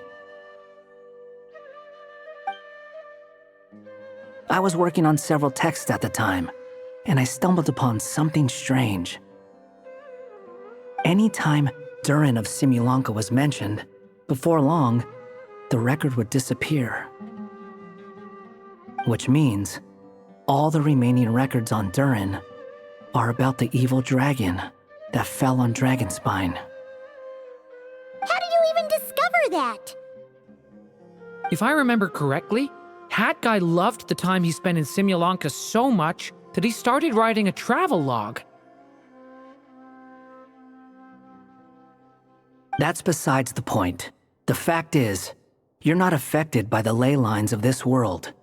I'm sure you can grasp the implications of what that means. His case is different from mine. It's more like the world itself refuses to accept his existence.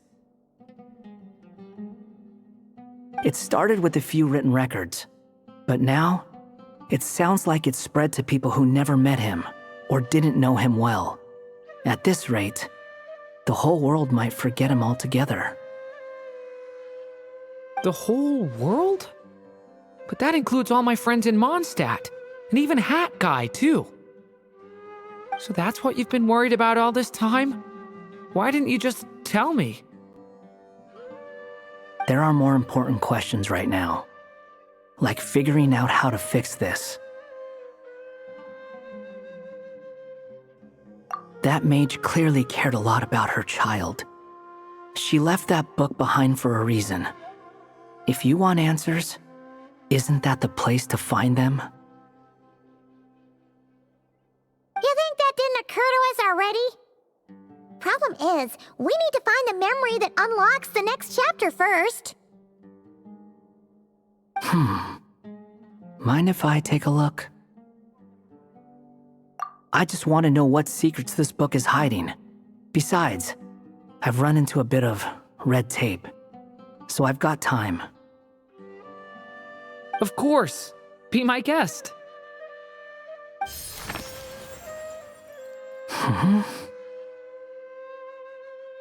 So, the memory we've been looking for was about you all along?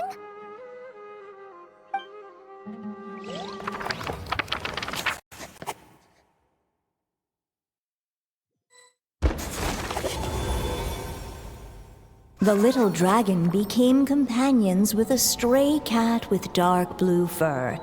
It was a friendship born of all they had in common. He left his castle at the stray's invitation, setting out to explore the world beyond its walls.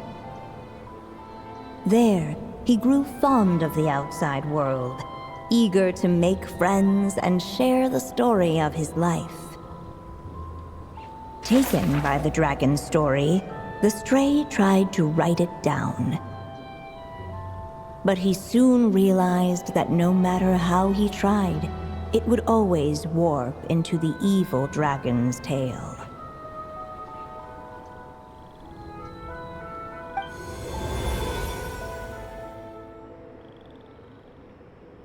So, is this the world where this chapter takes place? Looks like we're at the top of some kind of gigantic tree. This one must be about what happened to me when I first arrived in Tevat. No wonder the memory that unlocked it was about Hat Guy. Most of my memories from that period were. Hold on. Anyone want to explain how I ended up looking like this?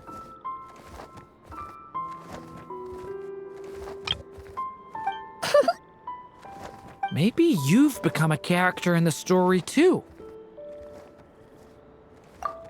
You see me as a stray cat? A wandering Tom, to be exact. You should count yourself lucky. Of all Durin's friends, your character is by far the most memorable. Maybe it's because I've known Hat Guy for longer, so my impression of him is more vivid than the others. Vivid? Then how come you haven't changed one bit? Guess that means the impression the traveler left was so vivid, it didn't need changing.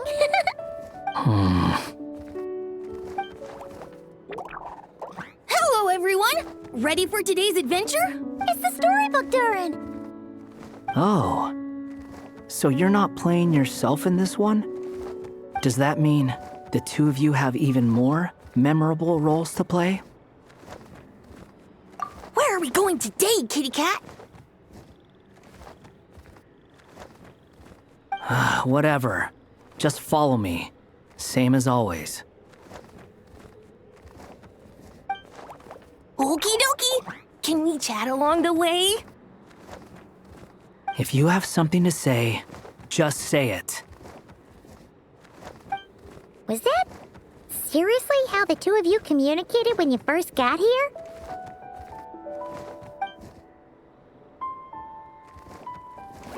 Yep.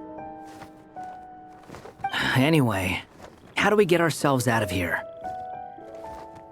Usually, the narrator gives hints to help us figure out what to do. Speaking of which, about time we got some of those, don't you think?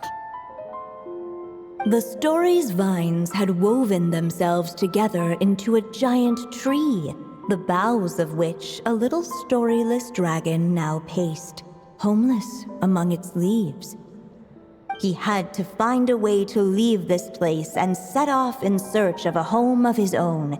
If he stayed, the world would erase him from its memory altogether. To leave this place? But where am I supposed to go? The little dragon felt completely lost.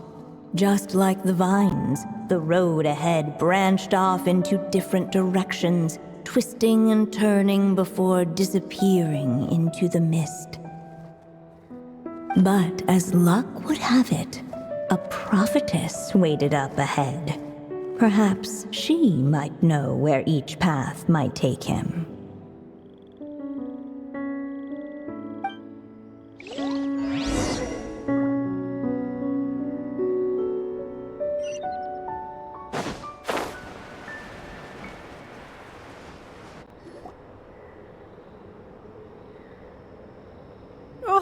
You must be the little lost dragon. It's true. My friends and I are lost. This meeting was no accident. The prophetess was in fact the seer witch, here to present her promised gift. The Seer Witch. Oh yeah! That's Mona's teacher, right? The old hag? Insolent child. I am the Seer Witch, your prophetess, not some old hag. Sorry! Now, little lost dragon, I have come to bestow the gift I once promised. A prophecy.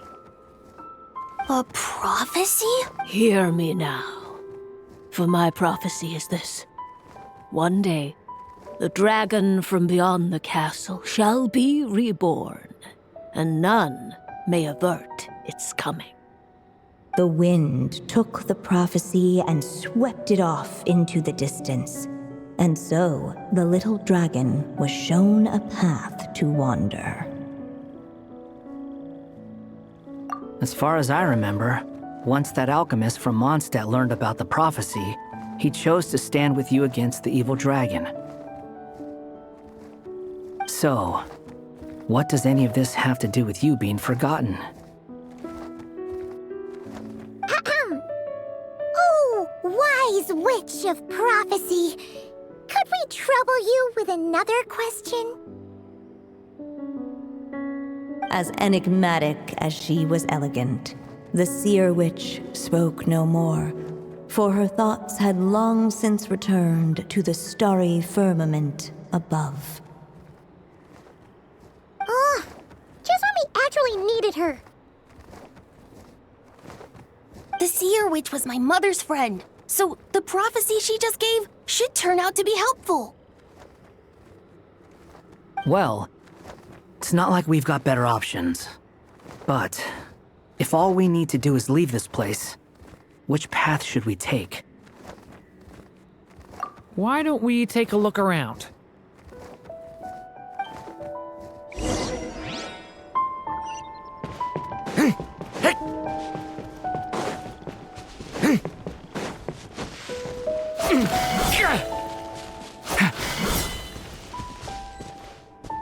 The wind kept blowing, but the little dragon had not yet resolved to follow it. Before him lay a foggy path, and where it might lead he could not tell.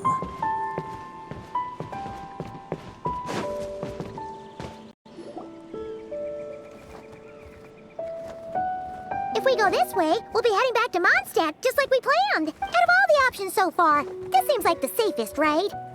At least we know what happens next. He helps stop the evil dragon from returning, gets a new body, makes a whole bunch of friends, who all just forget about him. But you didn't forget, Hat Guy. I'm just saying, choosing this path wouldn't solve the main problem. You'd still end up being forgotten. Huh. I'm not against choosing this path. I just wonder what secrets it might be hiding. Let me think about it.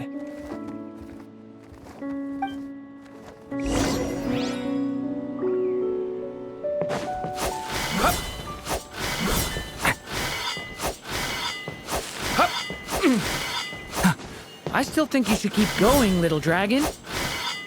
If you leave the castle, you can accomplish something amazing and make a bunch of friends along the way.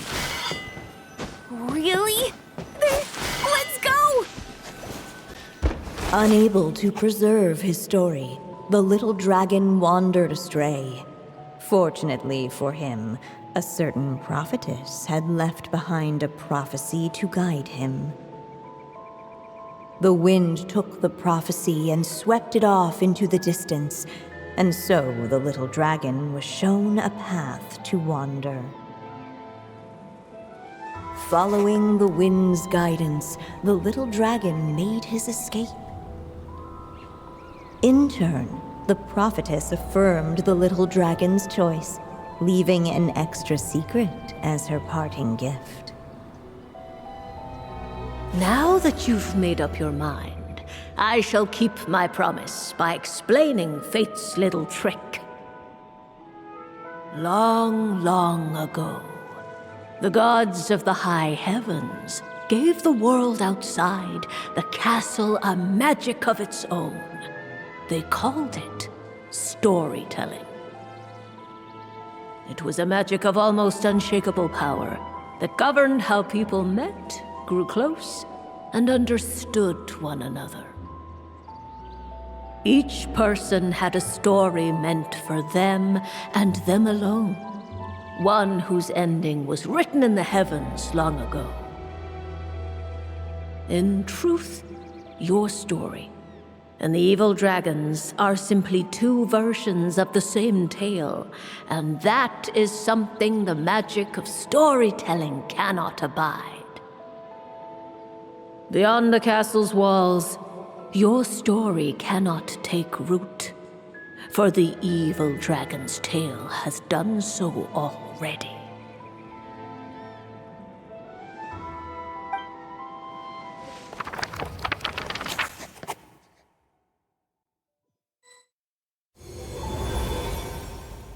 So, that was the secret?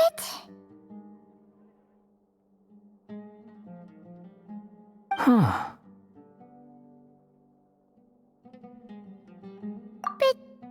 But what does that mean? You still don't get it? Simulanka Durin and Tevat Durin share a special kind of connection. Their fates are mirror images of one another. While they were in two separate worlds, there may have been some mutual influence, but their fates were independent. But when Simulanka Durin came to Tevat, a version of his fate already existed there. So, how can two fates exist at the same time? The answer is, they can't. The rules of this world don't allow it. You can't return a book you never checked out in the first place. So, what's Durin supposed to do? Those mages seem to have come up with quite the ingenious solution.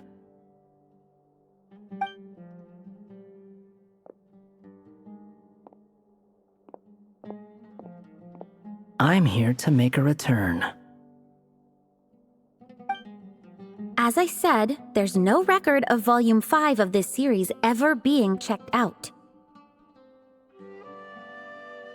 Then just think of this as Volume 6. Based on what I know, the author was planning on publishing another volume anyway. The catalog does have a slot reserved for Volume 6.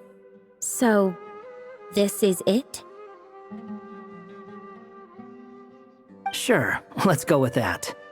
All you need to know is, I'll be the one writing this series from now on. You...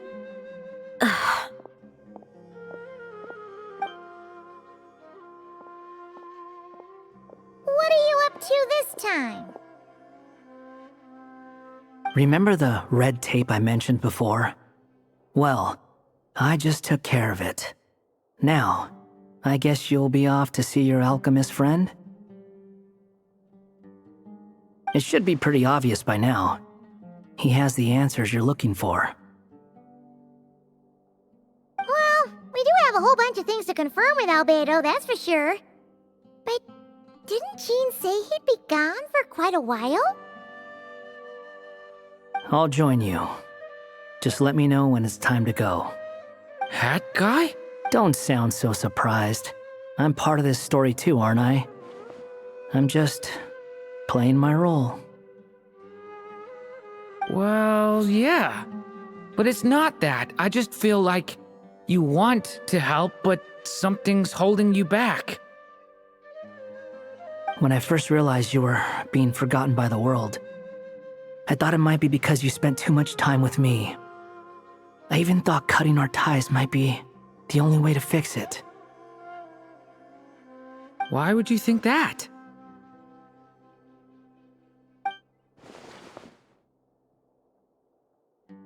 It doesn't matter now. Judging from the answer this book has given us, I was probably overthinking it. Just as well, with the ley lines rejecting him like this, the people who still remember him are his only remaining connection to this place. If that last fragile tie was broken, who can say what devastation his unbound body might unleash? And to think I'm one of the people keeping you here, instrumental in helping change your fate. Can't say I saw it coming. Well, if it's good enough for Hat Guy, it's good enough for me. After all, he is about as odd as humans get. Excuse me? With some people, even if you try asking a simple question, they'll always give you a complicated answer. And the more you ask, the more complicated it gets. Truth is, Hat Guy's just that kind of guy. Whatever. All I needed was a yes or no, so we can quit it with all the back and forth.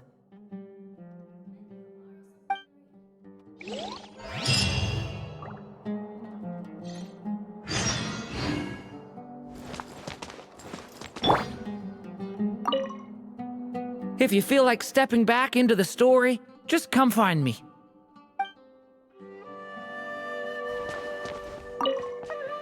I'm sticking around for the next few days. So, when it's time to go, you know where to find me.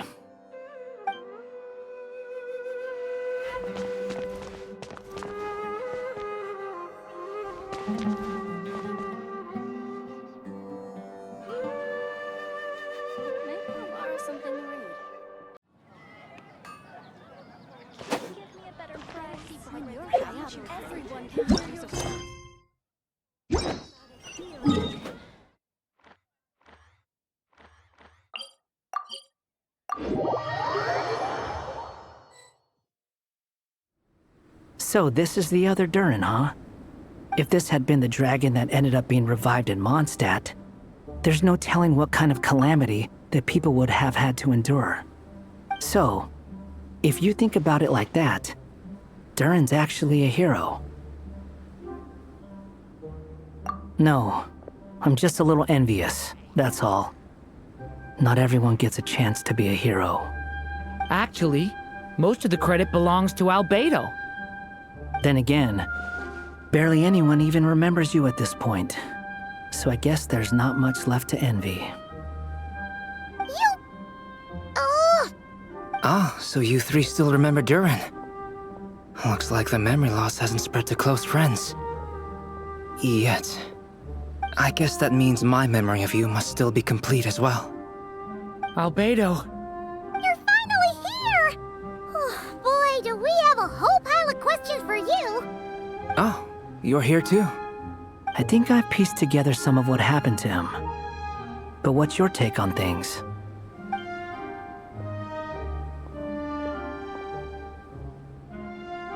Master Jean filled me in on what happened, and I've got a few theories. But let's get on the same page first.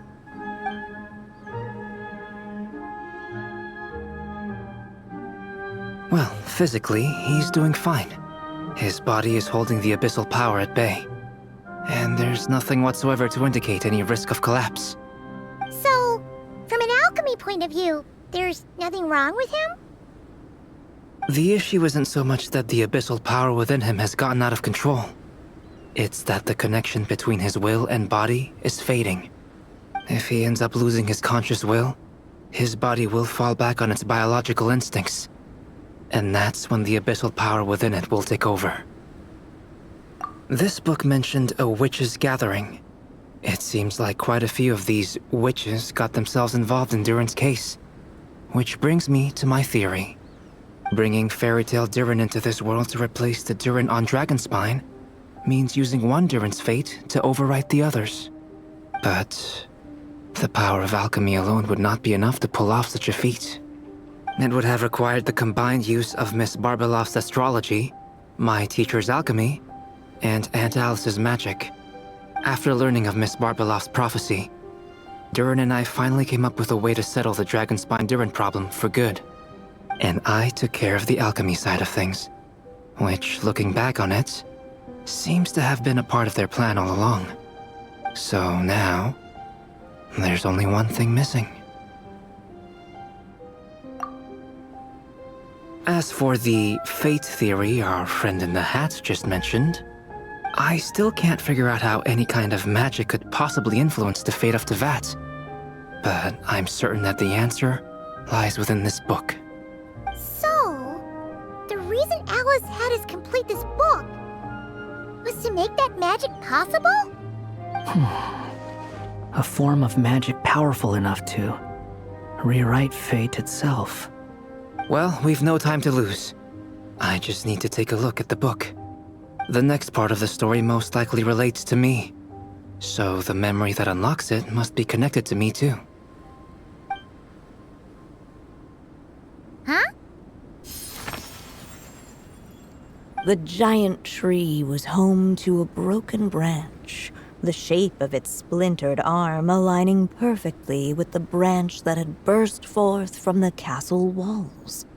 Join yourself to that broken bough, for there you may take root at last, and henceforth bask in the sun and rain of the world beyond the castle. But first, fetch the stickiest clay and let it bind the scar of the break. I see.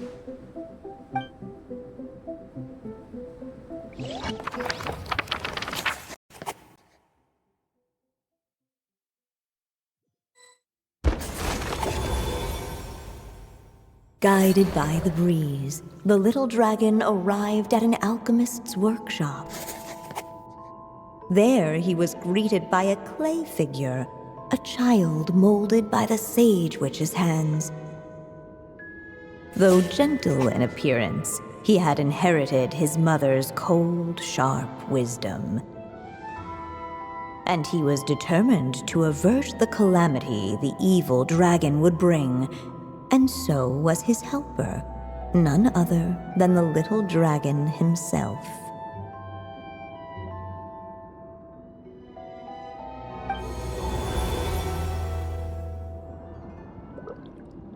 What is this place? It looks like it's modeled after an alchemist's workshop. Or rather, a cliched stereotype of one. Albedo? Hold on. Why do I look like this? Oh, yeah! We forgot to tell you. Basically, the characters in the story are reflections of how Durin sees them. At least you're still human-shaped? Well, since Cat Guy has taken on a different appearance too, that must mean the two of us are both characters in the story. But you, Paimon, and Durin haven't changed at all. You must be special figures in some way. I'd like to know more about that too. But seeing as none of them can explain it, let's just concentrate on moving the plot forward.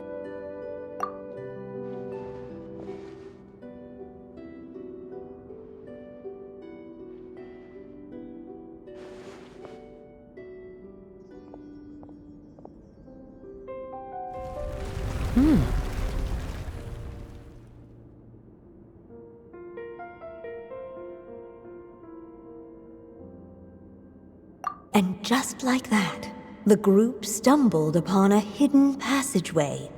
Intricately crafted, it seemed to lead them towards another exciting chapter of the tale. Come on! What are we waiting for? Next chapter? Here we come! Ouch!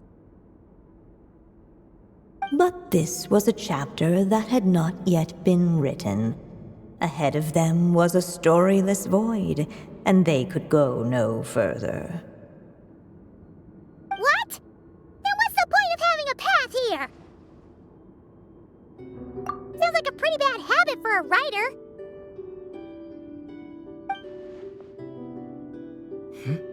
Over here. I found something. What the clay figure found was none other than the evil dragon's heart itself. Though the creature had perished long ago, its heart was still there, pulsing away and growing warmer with every beat. And the clay alchemist knew what it meant. That the evil dragon would return one day, just as the prophecy had foretold. Yet, guided by his mother's wisdom, he foresaw another fate.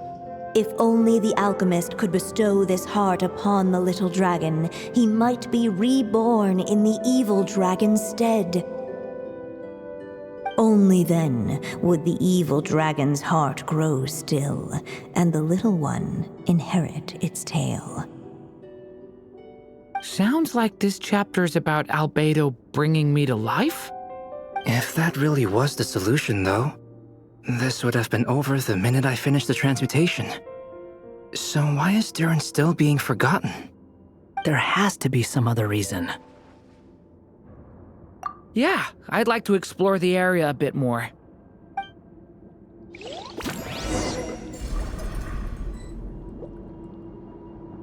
Unless the little dragon kept moving, eventually he would be forgotten.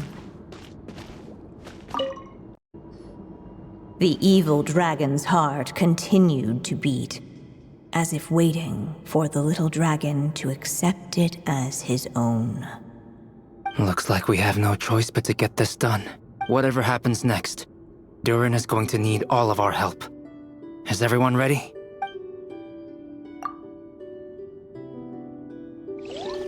What the clay figure found was none other than the evil dragon's heart itself. Though the creature had perished long ago, its heart was still there, pulsing away and growing warmer with every beat. And the clay alchemist knew what it meant. That the evil dragon would return one day, just as the prophecy had foretold. Yet, guided by his mother's wisdom, he foresaw another fate. If only the alchemist could bestow this heart upon the little dragon, he might be reborn in the evil dragon's stead. Only then would the evil dragon's heart grow still, and the little one inherit its tale. At last, the little dragon accepted the evil dragon's heart, and a new life came into being. The evil dragon's heart beat in his chest, and the little dragon's soul guided him forward. Thus did the prophecy hold true, even as fate had been rewritten, and so was the little dragon born anew.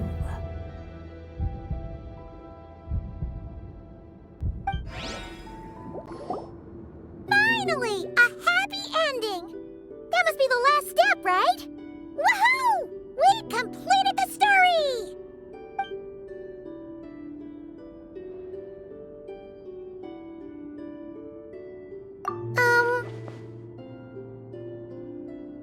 Born anew, the little dragon set off once more, his story far from over.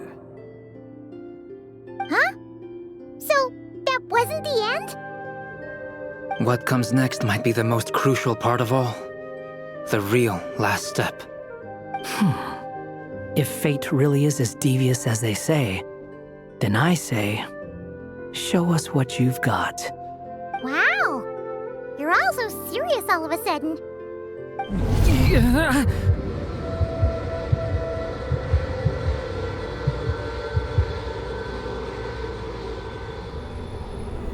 Durin, are you alright? The evil dragon's heart was now one with the little dragon, yet the dark power within it still lingered. Would the little dragon dare to hold this power back, or would he simply give in? Hey! What kind of question is that? Of course he's gonna control it! What choice does he have? Time is running out. So, will the little dragon dare to hold this power back? Or will he simply give in? What's up with the narrator?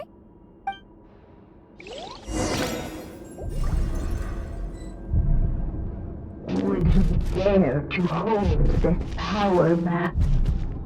Or would he simply give in?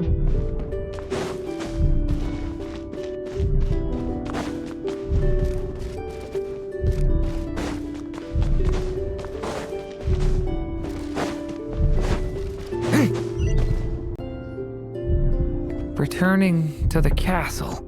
I just never thought crossing over into a new world would create so much trouble. All I wanted was to make some friends. I'm starting to think I kinda miss being in Simulanka. You might look back on it with fondness, but if I were you, I wouldn't miss it. Why? Sometimes, moving on with your life comes at a cost. But that's better than going nowhere at all. You don't have to worry, Durin. No matter what problem you face, there will always be a solution. Okay. Sometimes I wish I could just go back and see it again.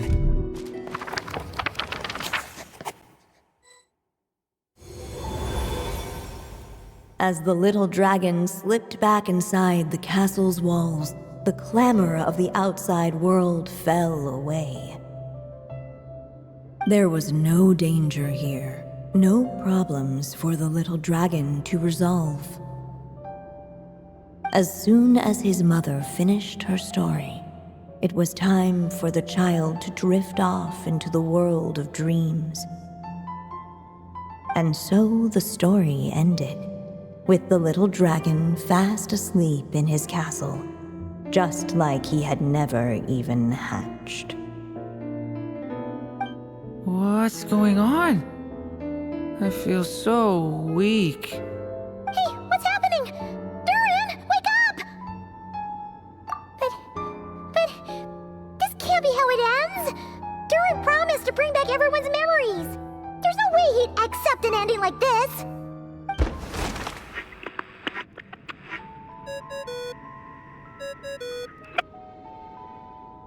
Hello, children. If you're hearing this recording, it's because you've reached a certain ending. You may have noticed that little Durin's experiences have been written into the pages of this book. Well, you should know that in the same way, its ending will also be written onto him. So be careful, because triggering a bad ending could be somewhat problematic. Let me guess, you're upset that I didn't warn you earlier? Don't worry though, I've thought it all through. I built a very special feature into this book, just for you, the witnesses of this tale. So, go ahead, see if you can turn back the pages. If you're not happy with the ending you've reached, just flip back a few pages and let the tale unfold once more. Pretty incredible, huh? That's the power of magic.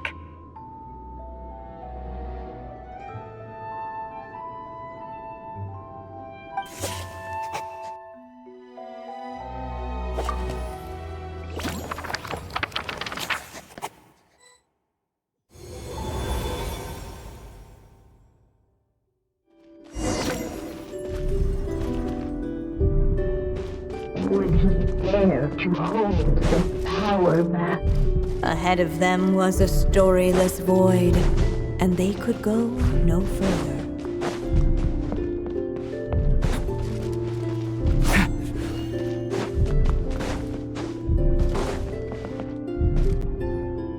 The little dragon and his companions blank again. Huh? What's going on? Are we running out of ink? Once the ink runs out, is that the end of the story? I had a feeling this would happen. What's happening to the others? Now that the story's ink was spent, all that lay ahead were blank pages.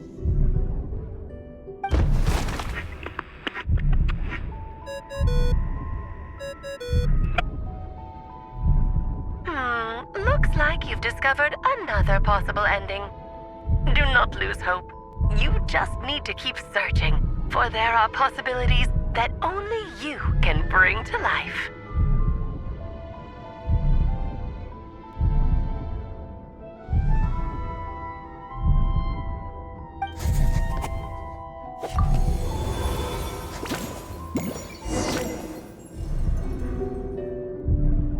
Would he dare to hold this power map? Or would he simply give in?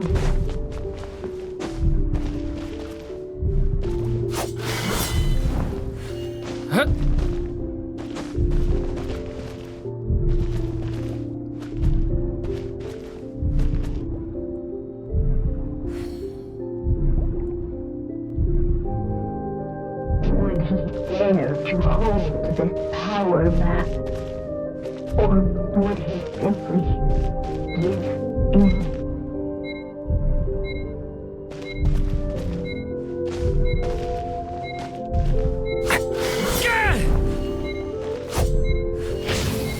Stay back!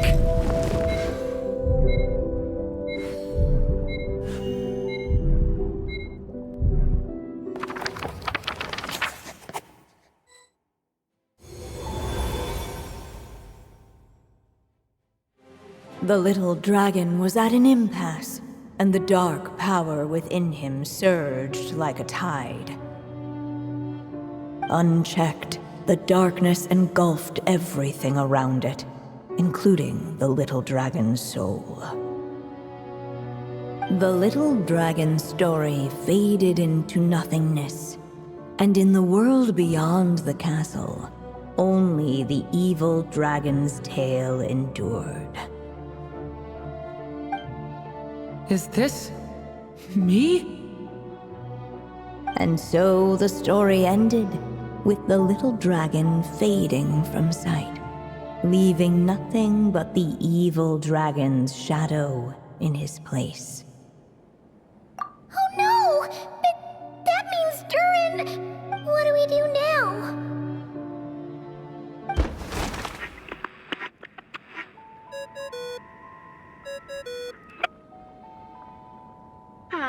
Looks like you've discovered another possible ending.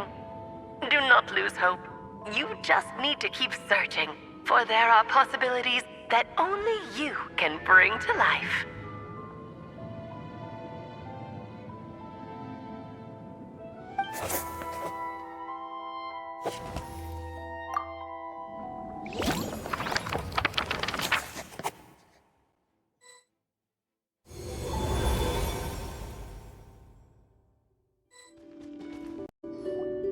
What's going on here? Why isn't the story letting Durin just suppress the abyssal power? It keeps getting stuck.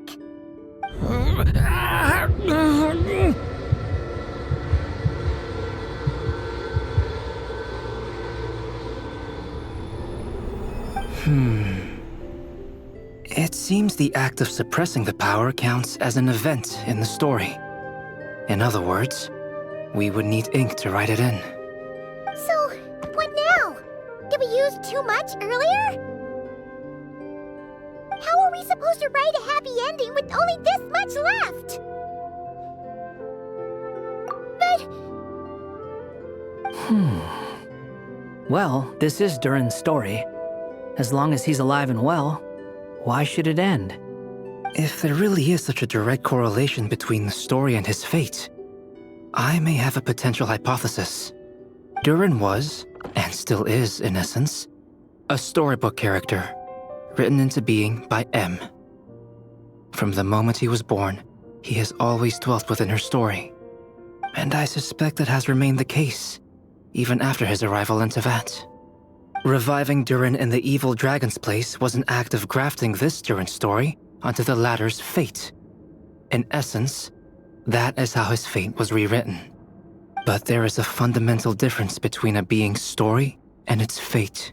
As Miss Barbeloth reminded us, the fate of every living being in Tevat has been woven into the fabric of time. Its most natural path, therefore, is to proceed along its given track. But Durin's story, on the other hand, as Durin's connection to this world wore thin, not only have people started to forget him, he started to lose control of the abyssal power within. In other words, his story can't continue, because the author's ink is drying up. That's what it seems like to me. It would seem the little dragon had made a group of fine friends indeed. Save it. The question is, Are you here to help him, or stand in his way? This is as far as the story can go. What path will you choose?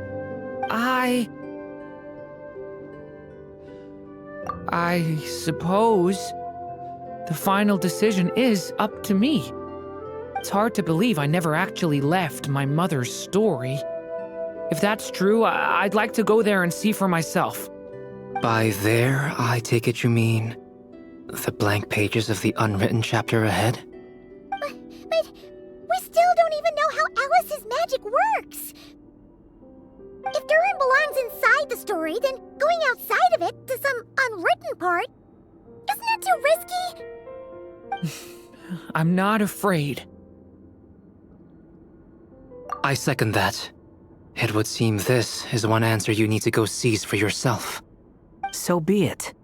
Whatever obstacles stand in your way, we'll tear them down together.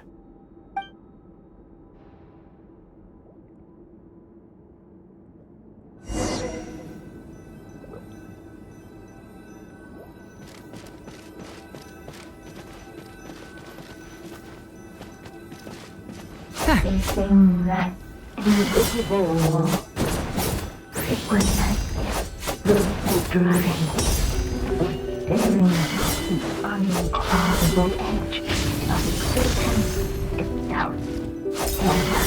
And all of a sudden it began to fracture, as if struck by some transcendent will.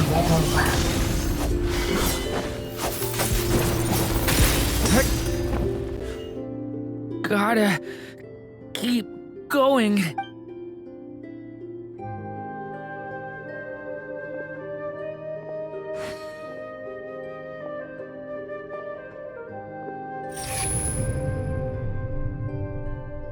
Ahead lies only a stormless void.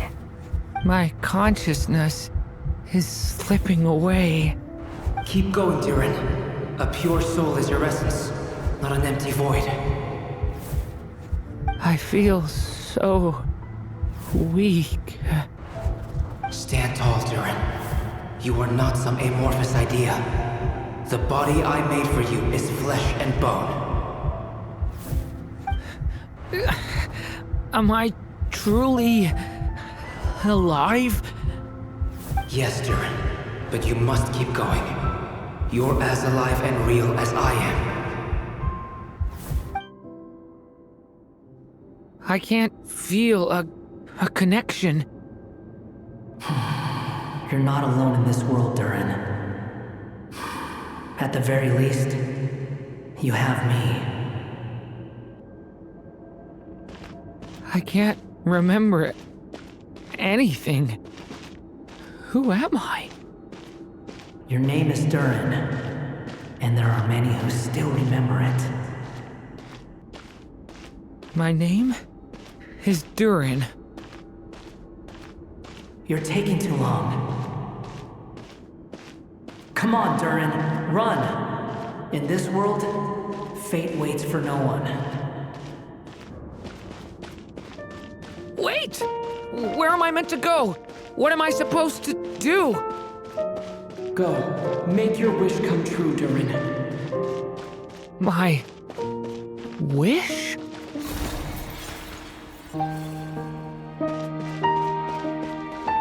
Your story's not over yet!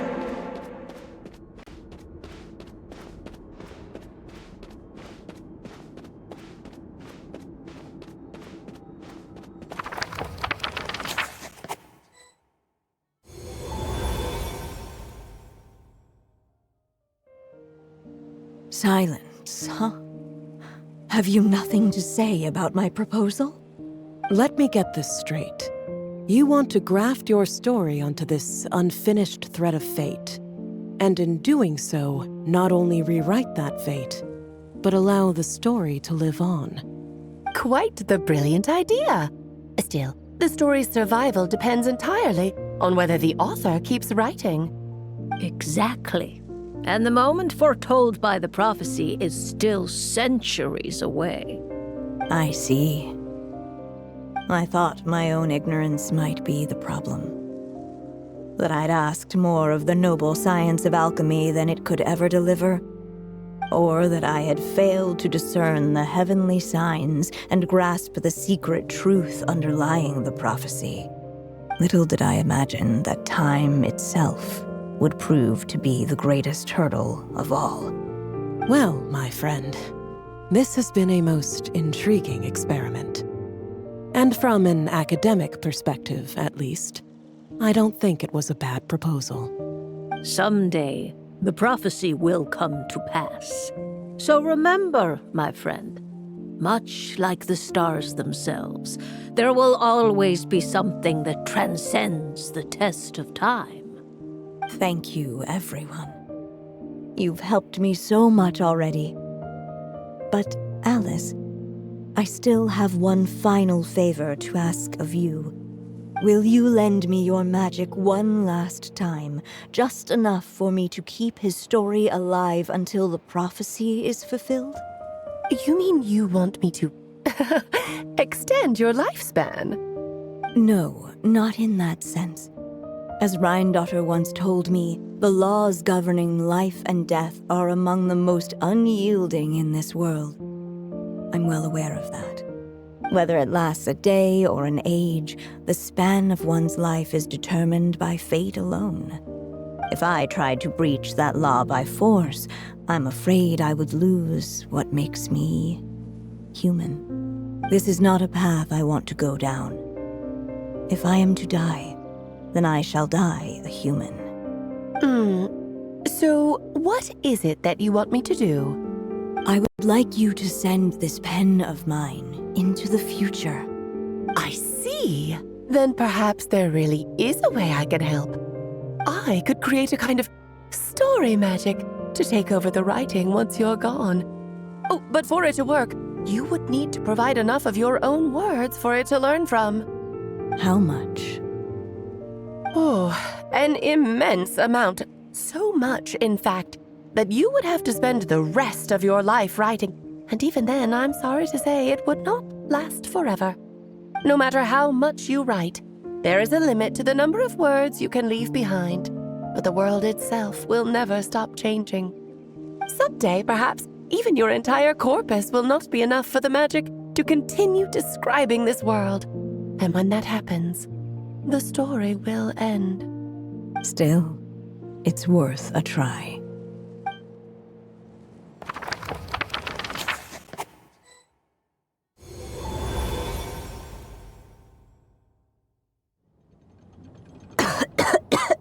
Oh, my dear Anya. Even after all this time, you're still... Look at you. You should be enjoying your old age in peace and... Once he leaves Simulanka, things will only get more complicated. If his story is to continue, there needs to be more material for the magic to draw upon. I'll just have to skip over some of the less important details. Anya, why do you insist on sending him out of the storybook world? Why must he face his fate in Teyvat? Why not just let him remain within the story? With my magic, even fate's curse could be undone and he could live happily ever after. I suppose. In fairy tales, all it takes is a heartfelt wish. And even a wooden puppet can turn himself into a real boy and live happily ever after. That's just how fairy tales end, isn't it? But have you ever wondered what happens to the main character after the ever after? Tell me, Alice, in your eyes, what would be a writer's greatest regret? To leave a story without an ending. Not a bad answer. It's true, many writers come to consider that their greatest regret. But I see things differently. My greatest regret is that every story I write has to come to an end in the first place. Anya. No matter how brilliantly a character shines, the moment their story ends, their potential is lost forever. For them, the story itself becomes an inescapable fate. But what if, instead, I could place my pen in their hand and let them continue the story themselves? You mean...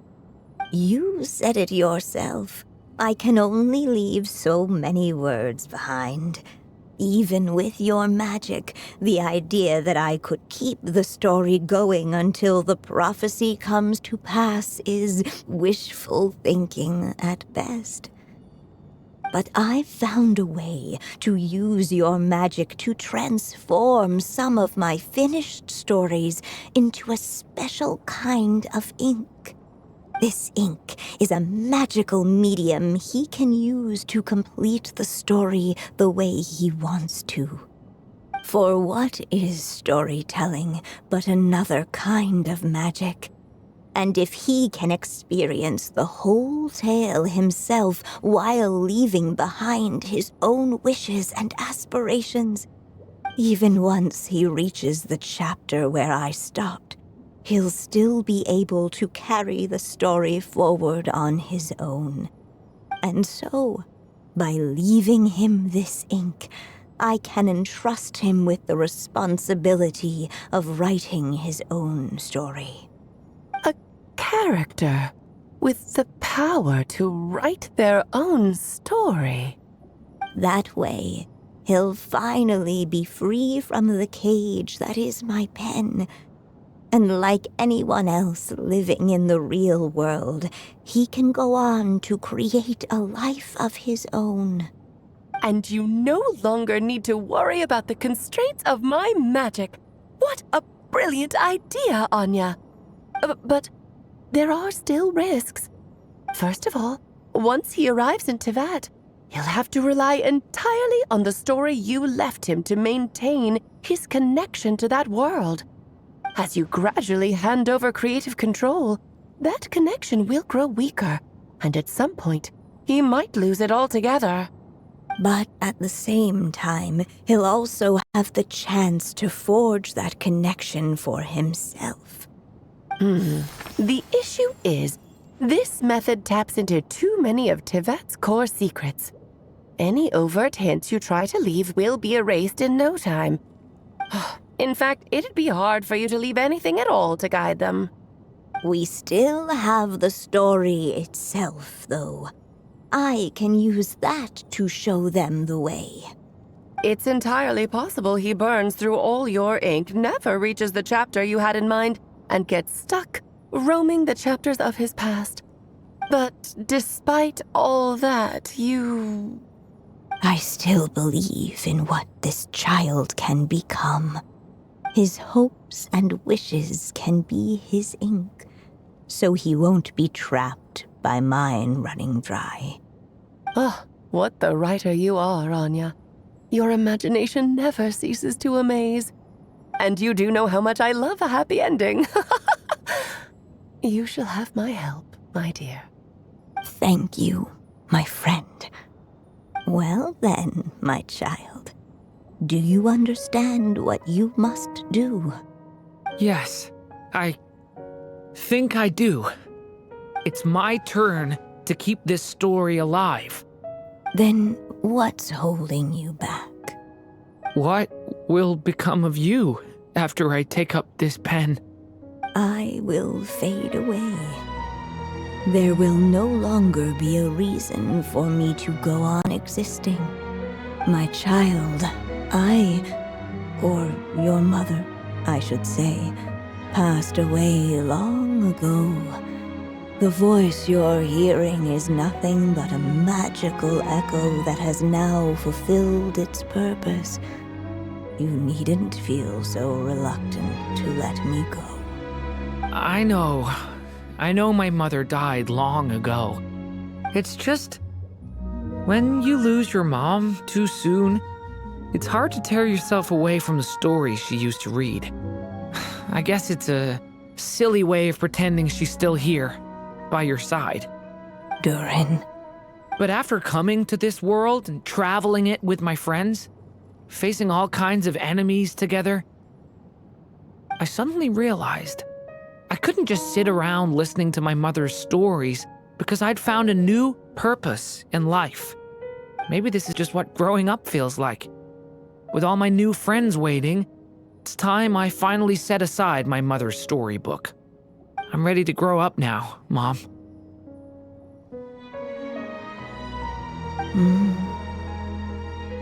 Then take this. A gift I should have given you a long time ago. You've witnessed this story from the very beginning.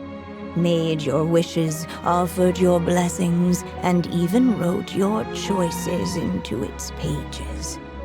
From here on out, this pen is yours.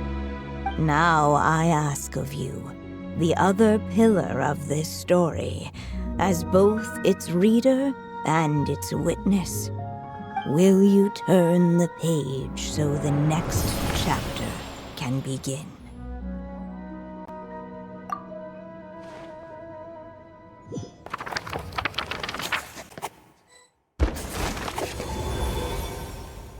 Suddenly, and without warning, the powers of darkness struck. The question was, could the little dragon prevail? Alas, it was here that the story witch's tale had to end. But Durin's tale, on the other hand, had only just begun. Stepping into his mother's memories, he picked up her pen. And so the story that was ending began anew. He had made up his mind to challenge the fate that barred the way ahead.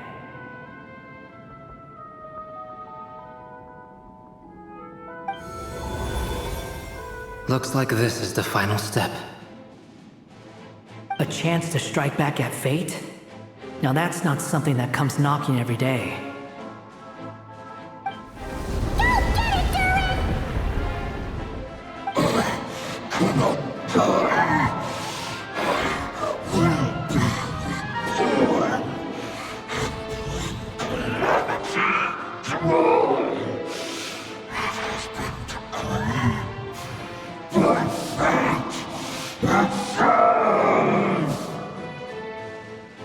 No, that fate no longer defines me.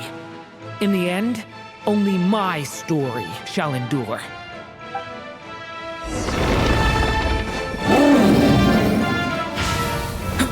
Watch out!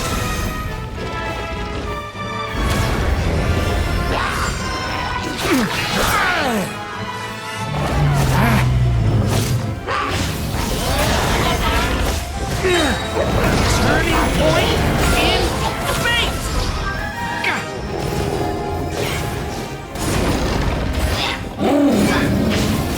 Leave it to me!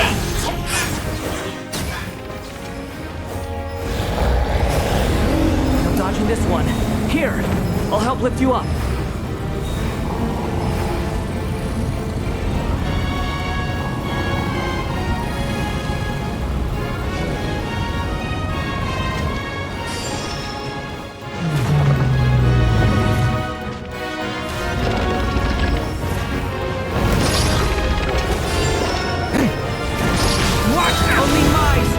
Shall endure.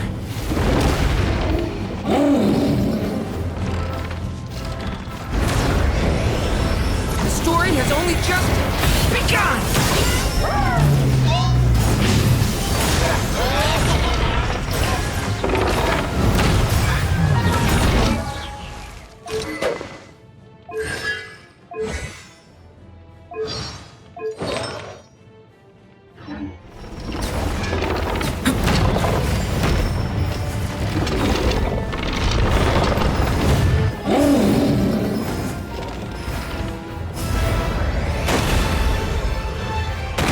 serve!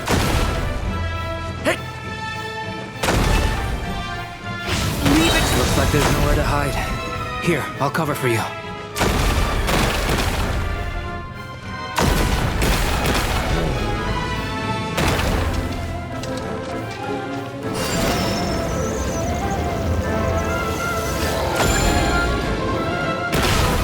This time, the light prevails.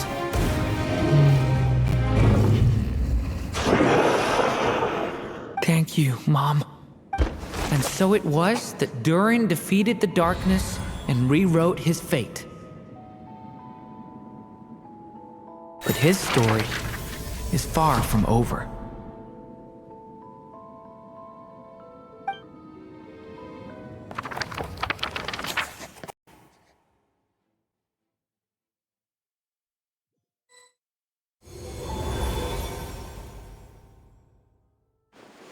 Is everyone okay?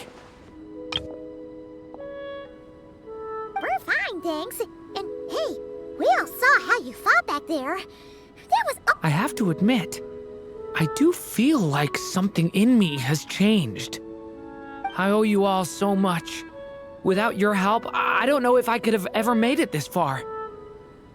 Just a shame I could only help out from the sidelines. Like I said before, it's not every day that you get to put fate in its place. Well, I'm sure you'll hear it someday. Hear what? The chance to strike back at fate knocking at your door.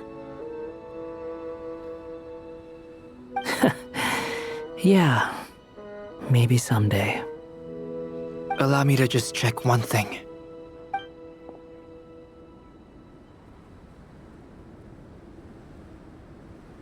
Yes. The abyssal power within you has stabilized again. And those strange symptoms you were experiencing seem to have completely disappeared. Oh, thank goodness! I wonder what it means, though. Aside from the principles of alchemy, what other law of this world governs his being? Look, it all turned out fine, so just leave it at that. Now that this one's out of danger, it's time for me to get out of here. You're leaving so soon? What, don't humans usually throw a party after something like this? A party? Do I look like that kind of guy?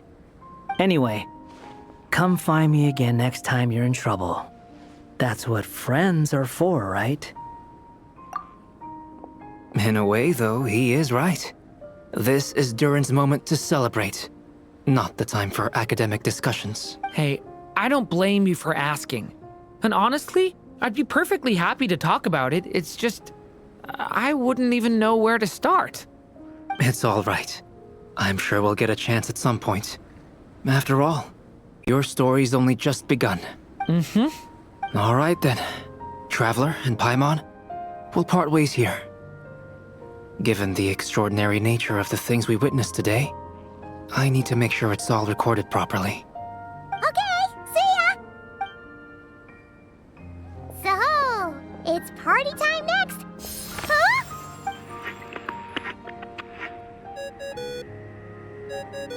Congratulations on completing your mission. Now then, as per our agreement, it's about time you returned that book. She must have known the moment we finished. Just like she said she would. I've heard dressing appropriately is a must for socializing.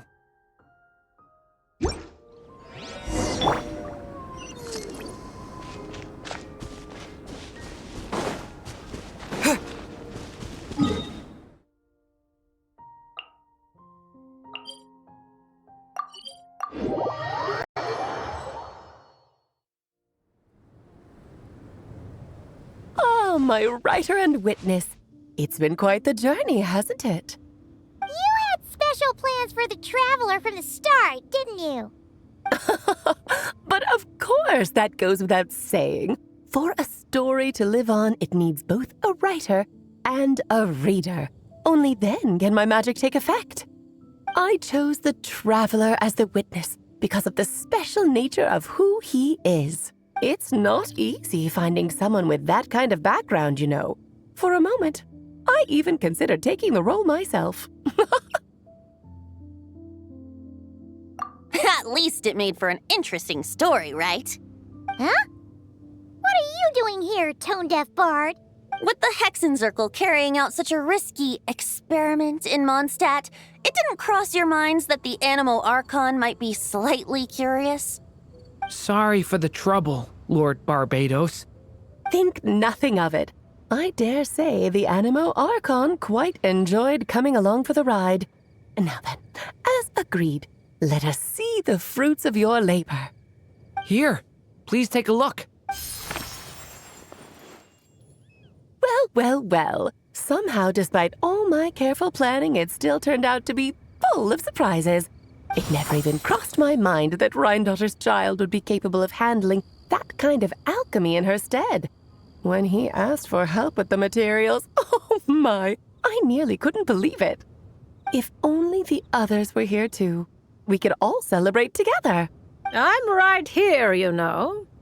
The only one who hasn't responded is the one busy stuffing her face over there. Is that you, Barbie? A little late to the party, don't you think? Come here, child. Let me take a closer look at you. All right, Aunt Seer Witch. Here I am. Just as I thought. This child's fate does not appear among the stars. Anya has accomplished what almost no one before her could. What does that mean? Child, all you need to know is that you're very lucky. Oh.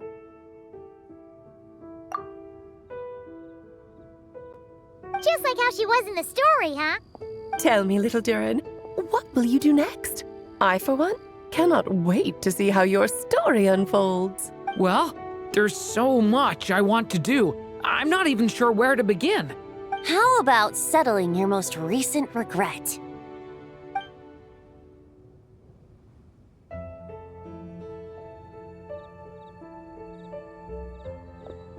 Not so fast, tone-deaf bard. What exactly did you just tell Durin to do? To make a long overdue wish come true. Thank you once again, Alice. How much time do you have left? I believe these should be my final moments. Just enough time to say goodbye to my dearest friend. This feels like having to say our final goodbyes all over again. I don't like it. Not one bit. I don't know how to respond to that. Strange. You were always such a cheerful figure in my stories. I even dubbed you the Merry Witch, you know. Oh, please. You know full well it was your stories that first taught me what true pain and sadness felt like. Aside from saying goodbye to me, shouldn't you also leave a few words for the child? Since the book will be his to continue, why don't you write him a little parting note? There's no need. His mother already did that long, long ago. All that remains is for me to convey it on her behalf.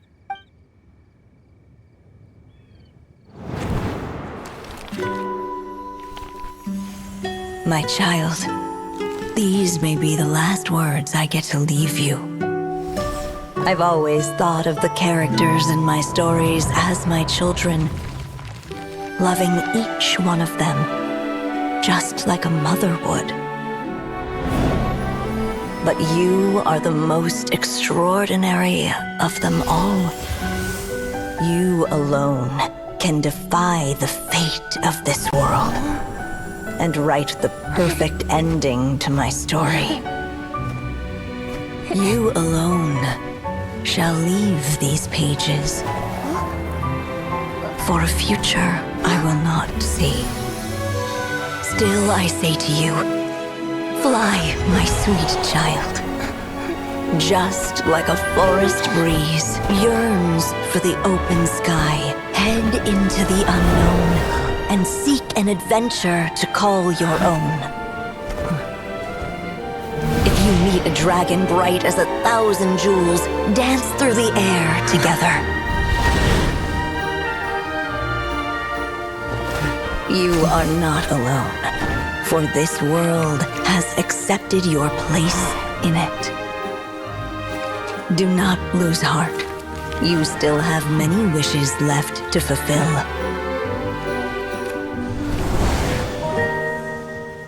A long tale awaits you, my love. Let songs and flowers be the ink that fills its pages. Take my pen and use it to continue your story.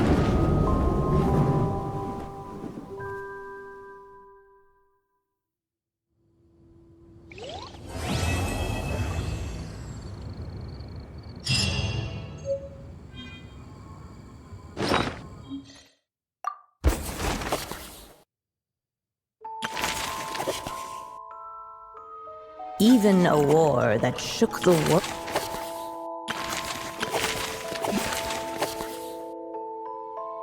Suddenly and without war.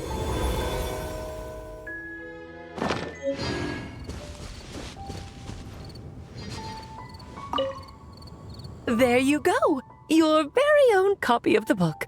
We wouldn't want one of the story's key witnesses to leave empty-handed now, would we? Of course, this copy isn't magical in the same way, but rest assured, all the twists and turns are still there.